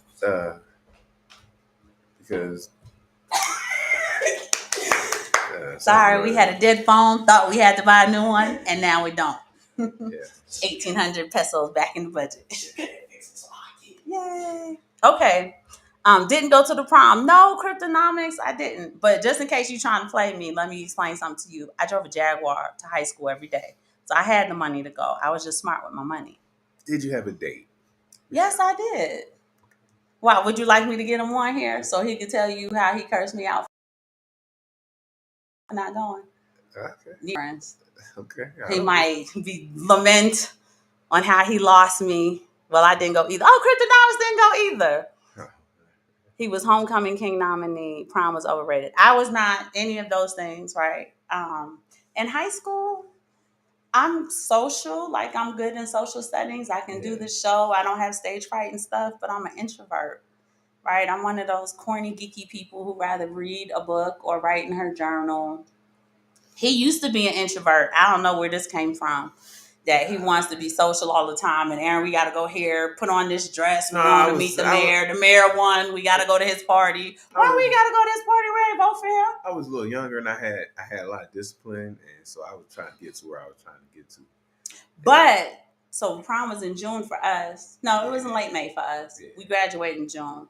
In September, I was going to the military, and my recruiter told me they don't pay y'all nothing. Save every single dime. So we told the story on today's Monday. On Friday, Okay. how I cashed in my godmother's bonds that Oh she yeah, bought yeah, me. yeah. Yeah, I was squirreling all my money away so that when I got to Lackland, I had like $2,000, $3,000, $4,000 on my little card because I remember this girl in my flight when she got paid, it was like $300 and something. Yeah, that's what it was back That's then. crazy. That was nuts. I was like, word, I got like 4,500 one year. So I didn't go to prom. I drove a Corvette to high school. What? I drove my daddy's Jag. Oh, there goes Cousin Rue. I was looking for you earlier. People aren't patient at all. It takes time to build things up. Cousin Rue, can I have you hop in the room? I just want to talk about the metaphysics on debt and credit. Hold on a second. I want you to hop in the room with us real quick because I just want to get your insight on this. You're so good at this stuff. Anybody else who want to hop in, the invitation is open to you too. But I have a very specific question for Cousin Rue because he be doing the etymology and the metaphysics, and he'll share his screen and show us the numerology. Oh, he's an entomologist. I didn't know that. Yeah, Cousin Rue, he do it all. That's my dude. But I knew. Didn't I tell y'all Cousin Rue be hopping in on Mondays? Entomologist like Griffin. But while you try to do it in Chrome, well, you do this, Cousin Rue. We were talking earlier about Bitcoin being a growth instrument, right? And fiat being a debt instrument, having similar qualities in its etymology as death, right? An economy that is built foundationally on debt is a non-thriving economy. It hasn't worked. It never worked. It won't work. But they keep trying to force it. And let's talk about one other thing. I forgot to mention it earlier, but in the United States, across the board, you look across the board as far as like people who are cantillionaires close to the printing press, and we named a few. But look at politicians across the board, right? For the most part, they're old white men, and they're really just running this thing in the ground because it doesn't matter to them, right? They got what they wanted out of this thing, and they don't care what happens. They don't care what happens behind them. You think Sleepy Joe cared what happened behind him? He don't care. He don't know what's gonna happen. Well, he's got a son. I mean, I know his son looking at football numbers, but his son about to go sit down for a minute. But don't his son have a son? Yeah, probably. So I'm saying, like, and I'm just asking a question. I'm just saying they're crashing it. They don't care. They don't care. When you look at Mitch up there, what's his name? Mitch McConnell. He look like he's saving or cares about anyone. No, I think they're demons, but yeah, I mean these people aren't. I think they're demons. They're getting what they want out of this world. At the spigot right there, and they don't care. They don't care. They're not building it up. You know what else I noticed? Because these people be on top of this. We talk about this.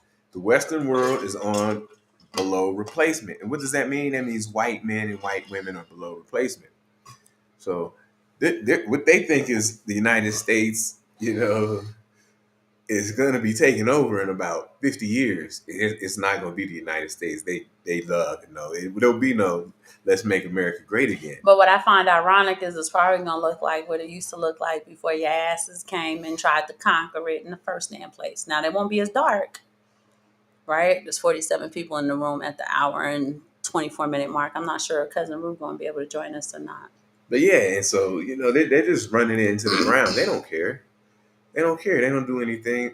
These old white men, maybe some old white women up there. There's nobody.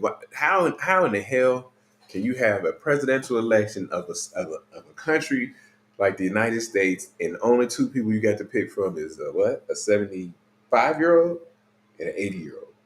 You talking about Yeah, Trump's like 78 or something. that doesn't make sense. And we sitting here Oh, he's here. He's here. watching the Mexican elections, and everybody who's running is young. My cousin They're is trying to, here. Hey, cousin. Hey y'all, what's up? I just want to pick your brain. Let's do it. Let's do it. Brain. oh, so yeah, you got a different angle. He got the I ain't green know that. screen. That's why we get to see the green screen before we don't. Yeah, this is my like backup computer. The other computer is somewhere else right now. Oh, And you okay. don't have to share your screen. I just kind of want to share. I know you like to share your screen, so I was thinking if you was gonna do it, do it. But the idea that debt and death, right, are almost like synonymous with one another, and how in God's creation everything is built into a credit, from people to animals to grass to every organic thing is in credit, right? Be fruitful and multiply and replenish the earth. That was the first commandment. It's abundance too. Yeah. And then you have these people, the creatures of Jekyll Island, like, you Oh know yeah. what we're gonna do? We're going to create a system that's built in debt. How could that work? It doesn't. And it hasn't. Like they say that mortgage, the actual like if you break down the etymology of the word, it's a death contract. You Death know those deep. boys are like 30 years long, so it's like I was Because just you talking can't even about really something. buy a house till you're about 30, 40 years old, right? And when you Right. eat 30 is generous, is Generous. hell. I mean, you got a really good Right? job. You got an excellent job, but it's probably a starter house, right? So let's say 40, you're going to be paying a mortgage until you're 70. When did I pay my parents' mortgage off? About 4 years ago, 5 years ago? That was deep in the 70s. Now they had a 15-year mortgage, and that was their second freaking house. Right? So just think about that. My mom's 83. So if I did that 5 years ago, she was in her mid 70s. Yeah, she was late 70s. I'm saying, Late 70s. yeah. My dad too, because he would have been 85 this year, 86. Mhm.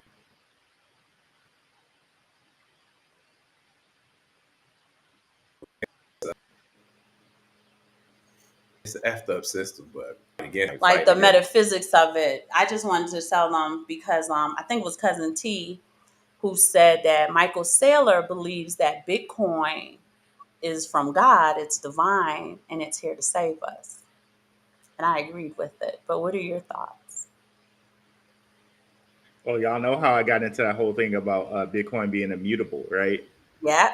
Yeah. So, I don't know if these people heard it. Some of these people are new, cousin. well, let me see if I can pull it up right quick. And Because I know you guys were talking about how that's an attribute of God, and it was just immutability. funny to see that in the numbers of Bitcoin. Let me see if I can bring that up real quick. How y'all doing today? Fine. We so happy to see you, cousin. Yeah. But I knew you was gonna. I said it to them too, way early in the show. I said, cousin Rue gonna be on later. We're gonna ask him. Yeah, Immutability, Mondays are good times for me. omniscience, Let's see. the omnipotence. Okay. I Let me guess we could go say to the Bitcoin omnipotent. That could be. I mean, it is the most powerful financial instrument we've ever seen that they have on record, Mhm. and it far outperformed gold as long as gold has been alive. Right. And then, you have the people who say Bitcoin was Discovered and not created. right.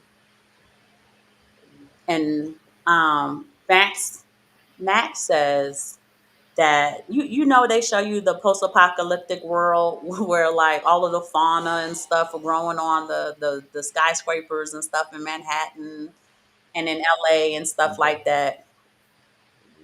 Is it gonna show? There we go. Can we make it bigger? Can I make it big? Let me Yeah, see. I made it bigger, but if you can make the actual, yeah, a Is little that bit more, better? more. Can you do more? I sound like a woman, don't I? Pause, and pause. Right? Yeah, you tripping, right? How about It's a that? merger, yeah, without me having to say pause again. Is that good? Yeah, that's great. All Okay. right, cousins. Cousin Rue is gonna explain this to you because it was so fantastical when he did it the first time. So, so immutability is when you the definition. I know y'all know, but just in case anybody in the crowd doesn't know, Right. immutability is like it can be changed. So it was interesting to see this at the numbers that Bitcoin. So 9, 9, 9, and 9. If you just add up all of these singly, that Bitcoin itself, just the word, adds to 9 here. And there's certain other coins where you can do this same thing, like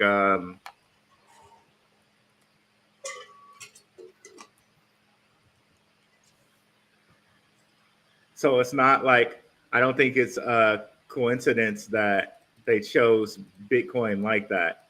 And there's a whole breakdown I did with it on one of my conspiracy channels that I have, like the whole breakdown of money and like how money came into being as far as the Templars go. But like, it was very interesting to have this whole immutability as far as numbers go, because I really think that numbers are the key to everything in life. That's what I think. Lil Kim told us it was money, power, and respect. Yeah, That was the key to life. Yeah, man. She was classic. mistaken then, right, Cousin Rue? Hey, I think what is it? I think it's Pythagoras says all is number. I truly believe like all's number. And when you think about like programming, programmers, I do programming, and the compiler just breaks down words into zeros and ones, Yep. and that's The that's Matrix. it. That's it. All right, we'll call Kim and tell her she was wrong. Yeah, and they say, well, this is physics. They say that mathematics is the language The of the universe. universe. It has to be. So, you know, yeah, numbers, numbers, numbers, numbers. Funny story, Cousin Rue. Um, what's the black man's name that we like? Neil deGrasse Tyson was talking to Katy Perry. Yeah. He asked her, he said, "What is the language of the universe?" And she was like, "Music?" He was like, "Close." Because music is numbers as well, right? The Yeah. keys are Yep. actually One numbers, hundred percent. Because right? She was when like, you "Oh, look at not music?" octaves, Yeah. yeah, when you look at octaves, octaves are like they just repeat over and over again, just like nines. Because if you look at nine, like almost every number that like, and we learned this in like math class. So like 45 is 5 times 9. So anything that adds up to 9 is also kind of divisible by 9. Hmm. So there you have that kind of immutability even in like the math of it. You can like completely geek out over nines. Like it's crazy. I want to make sure, cousins, do you guys understand what rule? Don't be. We're not the type of show that we're gonna make you feel bad if you need us to just kind of simplify it a little bit. And we don't like moving on the assumption that you know what we're talking about when we talk about the importance of the number nine in the universe. So let me see if anybody in the chat says anything. But Katy Perry was like, "It's not music because it transcends this." She gave him this whole thing. He know it's math. So then she goes, "Oh, I'm bad at math." He was like, "Oh, well, that's the language of the universe." And believe it or not, music is built on math, and you're a singer, and I'm concerned now. Oh yeah, This for is on sure. Neil Like when deGrasse you Tyson. He's kind of funny. Yeah, see. yeah, when you look at octaves and how octaves repeat. So it's like math is that, and then there's something else with music like vibration. So Yeah, then you like can go the all the way. megahertz Go that ahead. didn't they didn't they change the vibration of music? I Yes, just took us on a rant. from 440 to 4 from 432 to 440, Oh, and they increased it. 432 is it adds up to 9. Yep. Yeah, it does. And 440 only adds up to 8. Right. So Oh, I'm the going to tell you this. 432. Go ahead. Go ahead. So a long time ago, taking on a little synagogue, right? Like those type of churches that had the organs and stuff. Their acoustics was set up almost similar to like how the pyramids were set up to re-energize your energetic body and your aura and everything, and the acoustics of it, right? So, like you were saying, when it was at the, and I didn't know what the number was. You're saying the number was 432. When you went to Yep. church, you literally, when you sat there in the worship service and stuff like that, Okay. your body literally like re-energized itself. It was, they said, equivalent to going into the pyramids that they have blocked off that you can't go into, Mm-hmm. and Yep. coming That's back out literally a new person, which is where the transformation of man in the Bible comes from. Yes. But they changed it right. on purpose so that people would die. 100%. Y'all, and I told y'all how like I went through the whole stroke thing and I couldn't move my right hand, couldn't like speak straight, couldn't like move my shoulder, and I did some light and sound therapy, and now I can do that. I can do it. So That's like amazing. I truly truly believe in the power of sound to heal. Like it's no joke.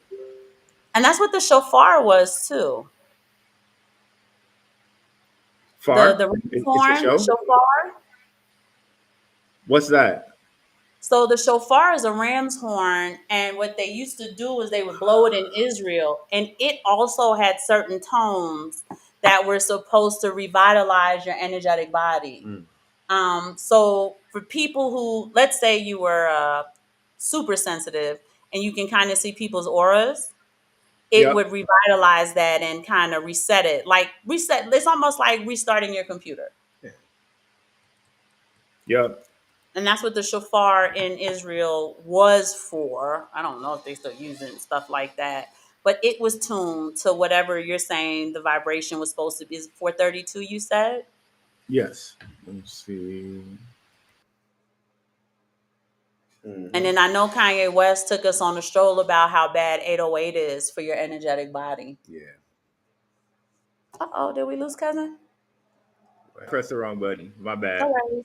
I He's back. meant to press. Let me share again. Sorry about that. Go. Here, babe, come this way. Well, I was gonna cut over. Gotcha. Bring that back. Oh, remind me. Oh, here we go. I'm gonna make it bigger. Pause.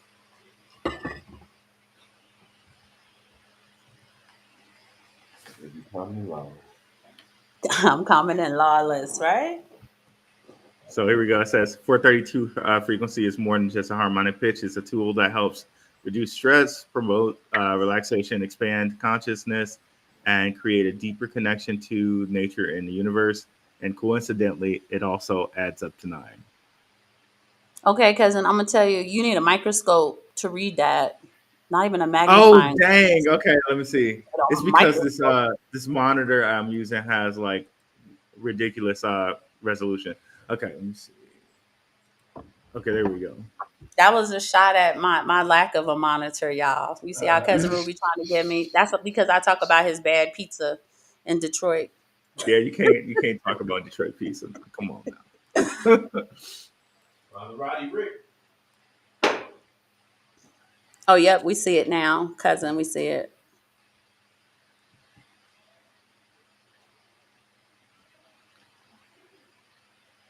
And then what was that? How do you spell? Oh, okay. The shofar, I think it's SHO. Yep, FAR instrument. There you go. Some ram's horn, and it's like brr, brr, Interesting. and like the notes and the Mm, harp. Right when yep. God sent an evil spirit on Saul, he was the first king of Israel, and God sent an evil spirit to disturb him. So when they say that God don't do evil, the Bible tell you all times when God Himself tell you He did evil. He sent an evil spirit onto Saul, and the only thing that would quench that evil spirit is David playing the harp because of the frequency the harp is played. Bye, let freedom ring. Keep stacking, keep stacking. But yeah, the frequency of the shofar and the physics of it. Interesting. We'll have to look this up now. Yes. And look up the harp too, because like who knows how to play the harp in 2024? Certainly not I, said the cat. And we're talking about frequency and stuff. We're not coming away from Bitcoin because Bitcoin has its own frequency. It's just not a Yep. musical instrument, right? So Yep. we want to understand that everything that's alive has a frequency, and things that are dead typically don't. I think the lowest thing in frequency is cancer, right? That has like the lowest frequency documented. I thought I heard. Is it candida or is it cancer? I am not sure. But I think too, like these Candida. names, like I think these names have a lot to do with frequency too, which is why they add up to what they add up to. Add up to. Uh, and you see, like I was putting in Hove, Jay Z, how he goes by Hove, so that's another one. Because you have to remember rooted in God and has nothing to do with Jay-Z. Let me make that very clear. Yep, That man's yep. name is Sean with W. So uh, I'm gonna take that out right now. Jim Cramer. This your dude, Simon Jim Cramer. It adds up to 9. Do and Aaron then his Simon. Let me see. show, Mad Money, Mad money, mad money. if I can spell. Oh, okay. Do Aaron Simon. Let me see. Let me see if my husband gave me a name that's worthy.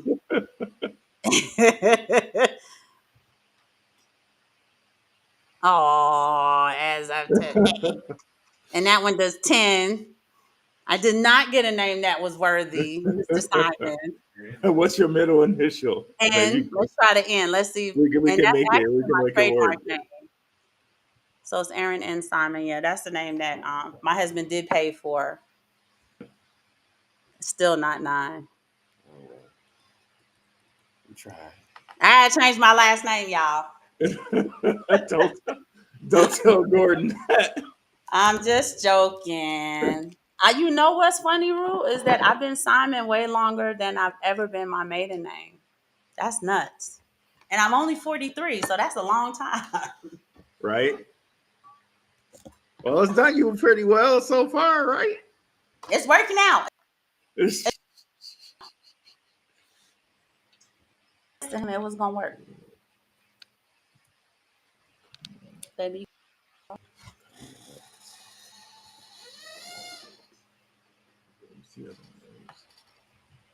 so, trying to remember all the ones we were looking at. Lumens. There's another one like 7-Eleven that gets kind of interesting. Um, Like the and just spelling 11. So 11 just so I know a lot of people refer to themselves as 11s, and this might be why because it's also immutable but that's if you spell out world 11. things though. Yep, yep. Because 11, and then they call her L too, and L's Yeah, they call God. her L, which is God. Yep. Yeah. They know what they're doing. 13 as well. I know a lot of people say that's unlucky, but it's also immutable. But it's not unlucky. And the reason why they turned it into that is because originally God uses a lunar calendar, right? Yep, And that lunar yep. calendar gives us 13 perfect months. Yeah. None of this moving and shaking, and this is 30 and this is 31. And you got to teach the kids this cute little nursery rhyme so they know what months are 30 and stuff like that. And they, again, wildly demonic, they wanted to pull us away from that timekeeping. Yes. So they made 13 unlucky based on God's lunar calendar. It has nothing to do with bad luck. Mm-hmm. Yeah, But at I the time, agree. the people were like uneducated, Yeah. right? So they just, oh, this isn't lucky at all. And as a matter of fact, you only want 12 months. You don't want 13 months. Mm-hmm. And we're going to do this and do that. And every couple of years, we're going to add this and take away that. If you count like also too like the 12 disciples plus Jesus, that's 13. 13. But if you think about it, right, when Judas died, they replaced him with Paul in a sense. So he would be 13. You know what I mean? Yep. So 13 is actually a very divine number in a sense, and wildly demonic. They just want to pull you away from some of the things that go along with it. Yeah, y'all know y'all listen to Burler Panic. You know, he passed away, right? And they took his Yeah, page down. they did. Yes, all of those trillion hours of lectures Yeah, gone. I was salty, man. I was salty. Somebody Wow. reported the page. Yeah, I was salty. Did I his said, wife take it down, or did That's what YouTube? everybody's asking, and we don't know. But when I went, it looked like somebody reported it. But maybe she took it down. Maybe she didn't want. yeah, man, he had videos on But top of maybe she took videos. it down and cataloged it onto a site for like a pay. You got to pay for access. I don't know because I don't Yeah, go on that site. We just went on YouTube, and that was that. Wow. And we're not even sure when he really passed away. yeah, it's weird. It was Like she weird. pulled the MF Doom on us. Yeah, it was in. We didn't really understand what happened, and so Yeah, because when she told us his picture was already up and everything like that, and somebody said that he passed away like a whole month before that, but was asked not to say anything.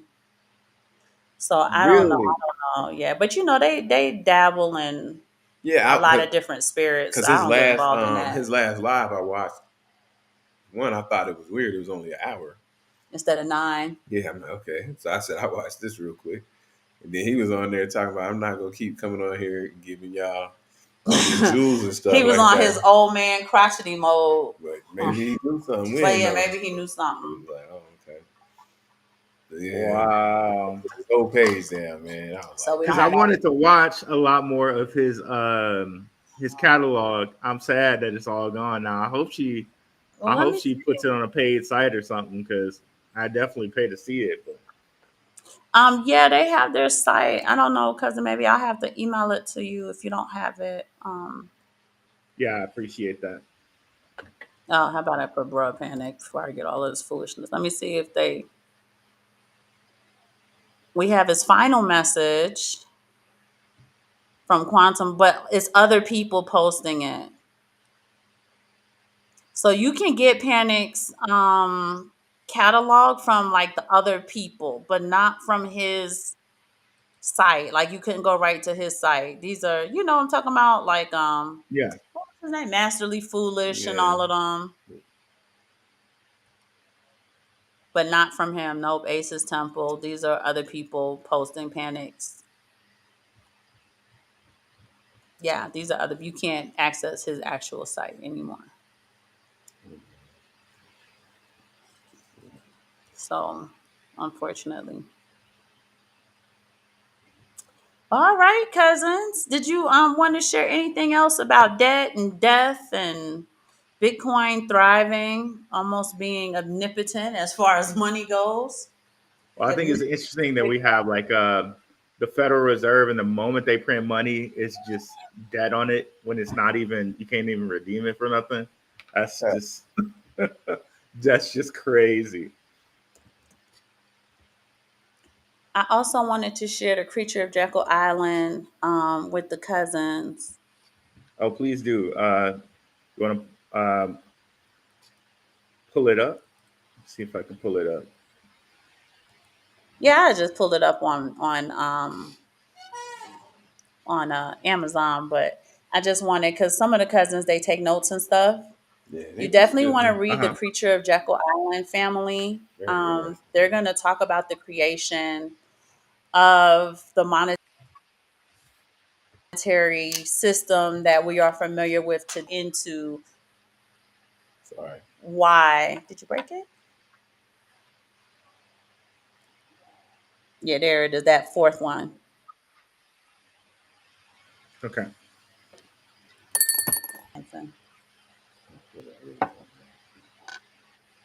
I thought that was what's the little things the boys be shooting? Oh man, That's that's what I good. thought that was.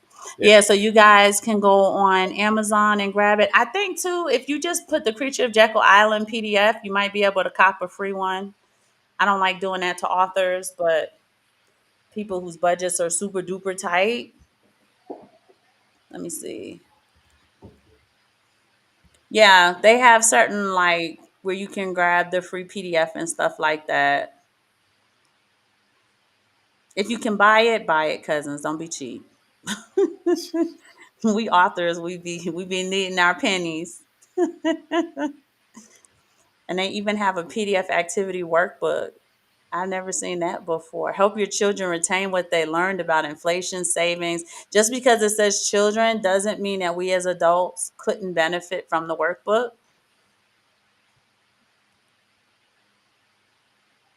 They did like a kiddie version. That's pretty fly. Hmm. Cousin Rue, I don't Apparently, know I if have it you've on seen that. Audible. Yeah, they have a cute little one for kids, the Tuttle twins in The Creature from Jekyll Island, teaching them about inflation, savings, barter money. I would like to see how they water that down, though. I would be curious to see how for the children getting it. Interesting. No chaser, Hmm. straight no chaser. So y'all write Right. that down in your notebooks. Definitely spend time reading it so you can understand how we got here and why we're here. And Hmm. this is long before the money was taken off the standard, Yes. Most right? So it's definitely. taking you on this history ride all the way from the beginning, in a sense. Now, there is an aspect to it that they don't share that I want to share with you guys. And that is when we went into Reconstruction. So this is post-slavery era. You have to remember that Black people were the skilled laborers. We were the masons. We were the bricklayers. We were the engravers. Yeah. We were the skilled labor. We knew how to do everything. You sent us to the store, right? We were running the store. We knew how to price things, set the inventory, and stuff like that. So in post Reconstruction, what was happening when we were segregated from white people's towns and stuff, Black people who were running businesses, getting paid now, were operating at a profit because the dollar was tethered to gold. And gold accounted for every single dollar in the economy, Hmm. which means that they were able to save at a profit. They didn't have to take loans out in order to buy a new cart, in order to enlarge their store, in order to do whatever it was they wanted to do for their businesses. It wasn't necessary for them to take out a loan because when they saved the money compounded Hmm. because it was backed 100% by gold. The white people, however, they were outsourcing all of their work. So the money wasn't moving in their economy like it was moving in the Black economies. And this is the beginning of where white people were keeping an eye on these Black cities are thriving and we're having issues with that, Yeah. right? Because we have to outsource all of our, it's a weird trifling dilemma in itself, right? Yeah. We're outsourcing all of our labor to Black labor. Their communities are thriving and our money isn't, what's the word? The Circulating. money isn't circulating in our economy the way we want it to. That's one. Two, bankers couldn't make any money. Now, the white people were taking out loans, they needed to, Hmm. but they couldn't figure out how they could tap into Black profits at black banks, which Hmm. were obviously oversaw by white Yeah. people. However, that is where the Creature of Jekyll Island really comes in. They don't tell that part of the story, but it's a very significant story you need to that book. Is that in post Reconstruction, we were operating in a significant credit and we didn't need the loans. We weren't operating in debt. Our economy wasn't operating in debt. The money volition was hundreds and hundreds of times.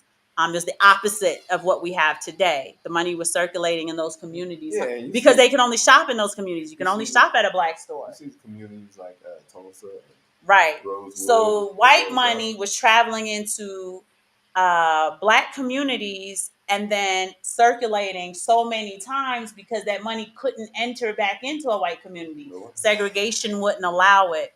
And it's a point of view, a perspective that this book lacks, but that you should have to make it comprehensive and holistic for your learning.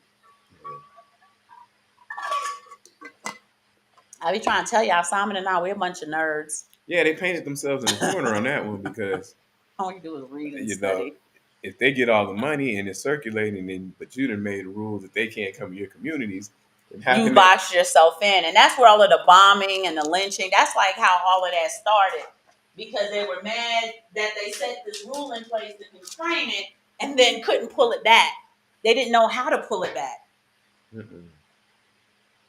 So. And then that's when the Creature of Jekyll Island, they realized they could tap into it. Mm-hmm. And another one thing that you really need to pay attention to, and we read it in the article we read today, was that their plan was when economies collapse, when economies fail, when you start to suffer from economic winters, they're going to blame it on all of these different areas. And back then, the people were gullible. They believed that they were being told the truth by their politicians. They believed that they were Yeah. being told the truth by their bankers.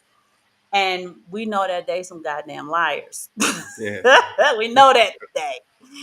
So, and even that article told you, like, when they tell you these things, understand that it is the Cantillionaire effect Mm-hmm. that is probably the lion's share of the cause of the decline of the dollar, hyperinflation, superinflation. Yeah. They did it to themselves. But lastly, a dilemma that we had never faced before, which is the offloading and the refusal of payment settlements in dollars. We've never had that before. So this is now uncharted waters, Yeah. For that this. those dollars, we created those dollars for them to have access to them in all of these different economies and all of these different geographical areas, far, far away, where they wouldn't normally have easy access to the dollar. And now all of those dollars are floating back across the ocean, Mm-hmm. back to US shores, worthless and not operating in anyone's economy.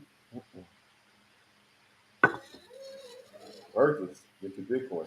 So we want to put all of these little dots together, kind of like, y'all ever watch those detective movies where there's like a serial killer and he's got his little cork board and he's putting all of these things together to Oh, the kind of string. find the serial killer, the string, yeah, the little string theory thing.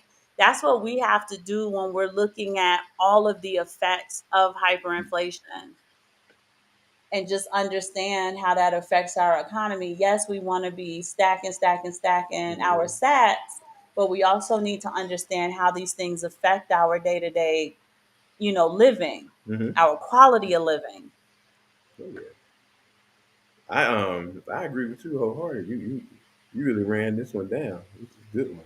Well, the student had student did good. Y'all, that means I got an A on my test. You ran that one down. You didn't even need me. I just sit over here and relax and maybe I learned something. First time you thought. I don't know because you be forgetting stuff like. Rule, pray for me. You see what I got to deal with? You done I, taught I me. love it. I love it. Y'all can make each other stronger. That's good. That's good. I love it. I taught you that. That's what I be Yes, thinking. you Like, taught me that. Yes, yes, yes. oh, okay, Sometimes you got to remind the teacher. yeah, I yeah, wrote okay, that. okay. Yep, those especially on the verse. Yeah, yeah. I don't remember that. That's dope. That's dope. All right, y'all. We way over. Yeah, It's out in 57. I love when my cousin Rue joins us. He does that's the the same thing. metaphysics. We definitely want you guys to catch our Rue show so that you can also. Now, this is your conspiracy show, though, right? Where you do the Yeah, numbers. man. I haven't done a conspiracy show in so long, y'all. I don't know. I gotta really get into doing that, man. But still tell them about the show that you have typically, cousin, so that they can Oh, find you okay. Let me there see and if I start can pull it up tracking your right quick. content, please.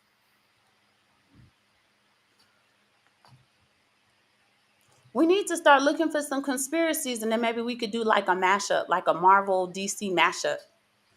Oh, that'd be nice. That'd be I'm real gonna look nice. at some stuff. It's like, oh So Lord, there, Bruno recruited Aaron. yeah, y'all like us and your son. We can all do a show. That'd be nice. But We would love these make are it the bigger, four. cousin Bro, so that they Go can see ahead. it. Oh, Make okay. it bigger. I keep forgetting that. I'm sorry. Yeah, we got 40-year-old eyes in this room. A little You bit ain't the only more. one. There we go. That's perfect. So this is the best one here. Money is sacrifice, and I did Mm. this with a couple of conspiracy guys I know. Um, really, really, really good show here. This is just the audio of it, but on my Patreon I have like the video. and the video is also on Rockfin. But it's a really good show. We go breaking down like the Templars into the actual symbols on money to like the heart chakra and how it's green. Like there's just so much about the history of money here. It's like crazy. So definitely check this out if you guys have some time. I think this is a really good episode.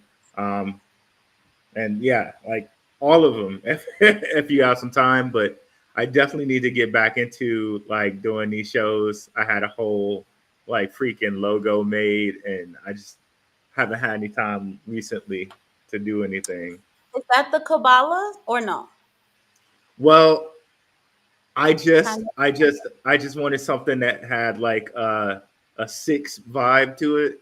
Hmm. So I had something that was like, okay, not only does it have like the polygon, but the triangle and the circle to it. So I was kind of making my own sigil, Gotcha. if you will, but nothing bad, something positive.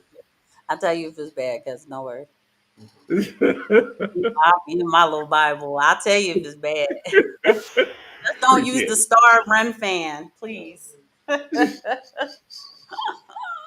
David never had a star. It's the star run fan. Y'all don't be using Right? that. You saying a lot. You saying I agree with you. I agree with you, but like a lot of people wouldn't. And then what about your regular show, cousin? And then definitely, guys, if you can catch me, my regular show on like Wednesdays and Saturdays. It's been a little bit inconsistent lately because I have my kids for the summer, and I was trying to work out that Oh, situation. let But them be on the show with you. Like we be having Tino just Yeah. walking around aimlessly. They don't mind. Cousins don't mind. yeah, yeah, but they teenagers now. They don't now they're Oh, they're not even Tina. They're concerned. older. Yeah, no, they Yeah, ain't. they're You can be a Moonlight's show. 15. Moonlight's 15, and Issa, my son, is 14. So they're not even concerned about daddy. We got that. We got them ages. We got the 13 and 16-year-old. But Reggie does do stuff with us.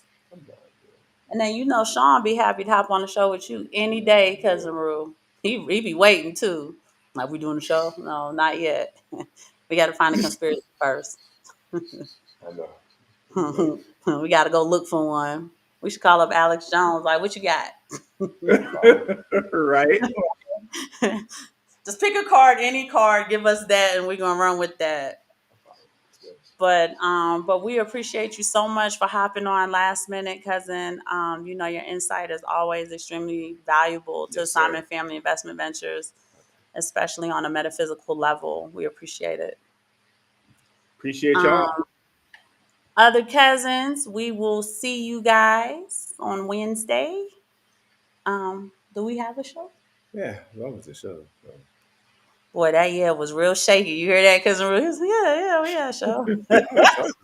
We'll come up with something in time. I always got a show. But we do want to do a bit more with you guys about money supply. Just hoping you guys understand that, and when money supply, which isn't accurate at this point because they're lying And about it, two, yeah, we gotta check and them out. two, and hyperinflation. And that way you can really appreciate the deflationary value of Bitcoin. Mm-hmm. We don't want these to be buzzwords. We want you guys to have the comprehensive understanding on what all of these things mean. Hyperinflation being one of them. That's a buzzword they throw around Yeah. because there's an actual definition to it, and I think it's 50% inflation month over month, which would be terrible if somebody had that kind of inflation It be going feeling on. like that though. But yeah, so It feels like we that. don't really want to hit No, hyperinflation we because we'd be don't. like, oh goodness. But we also want to understand what that means then, that Bitcoin is a deflationary instrument. We Oh want yeah. to understand those terms. So we'll definitely do a bit more of this, and we're kind of building. We are kind of doing this homeschool style. I think it's a good idea, so that the cousins who need just a little bit more 101, a little bit 202, can kind of get that background, and really it really adds value to what you're doing when you're dollar cost averaging into Bitcoin Yes, it does. and precious metals. I agree. Can't speak for the altcoins, right? Because they're different. They're Yeah. not falling under this category of sound money, which is one of the reasons why we don't talk about the altcoins. That's not our show. That's a little bit too much. But we have contact cousins who do go into Yeah. altcoins and the technicals and stuff like that. But we're really more about Bitcoin as a deflationary tool, as a store of value, especially when it comes to your purchasing power. But your understanding overall, a comprehensive understanding of your current monetary policies, previous monetary policies, the monetary institution on a whole, Mm-hmm. right? This is why we're taking you back to the Creature of Jekyll Island, so that you can have the history to see where it is that we're going in the future. Mm-hmm. So this is more like a little college setup, but it's good for y'all brains. Y'all gonna Yeah. create new neural pathways, and we're gonna be here to help you create those pathways. We love you, cousins. Cousin Ruth, stay on just for a minute. Okay. And we're gonna catch you guys on Wednesday. Y'all have a great night. Mamba out.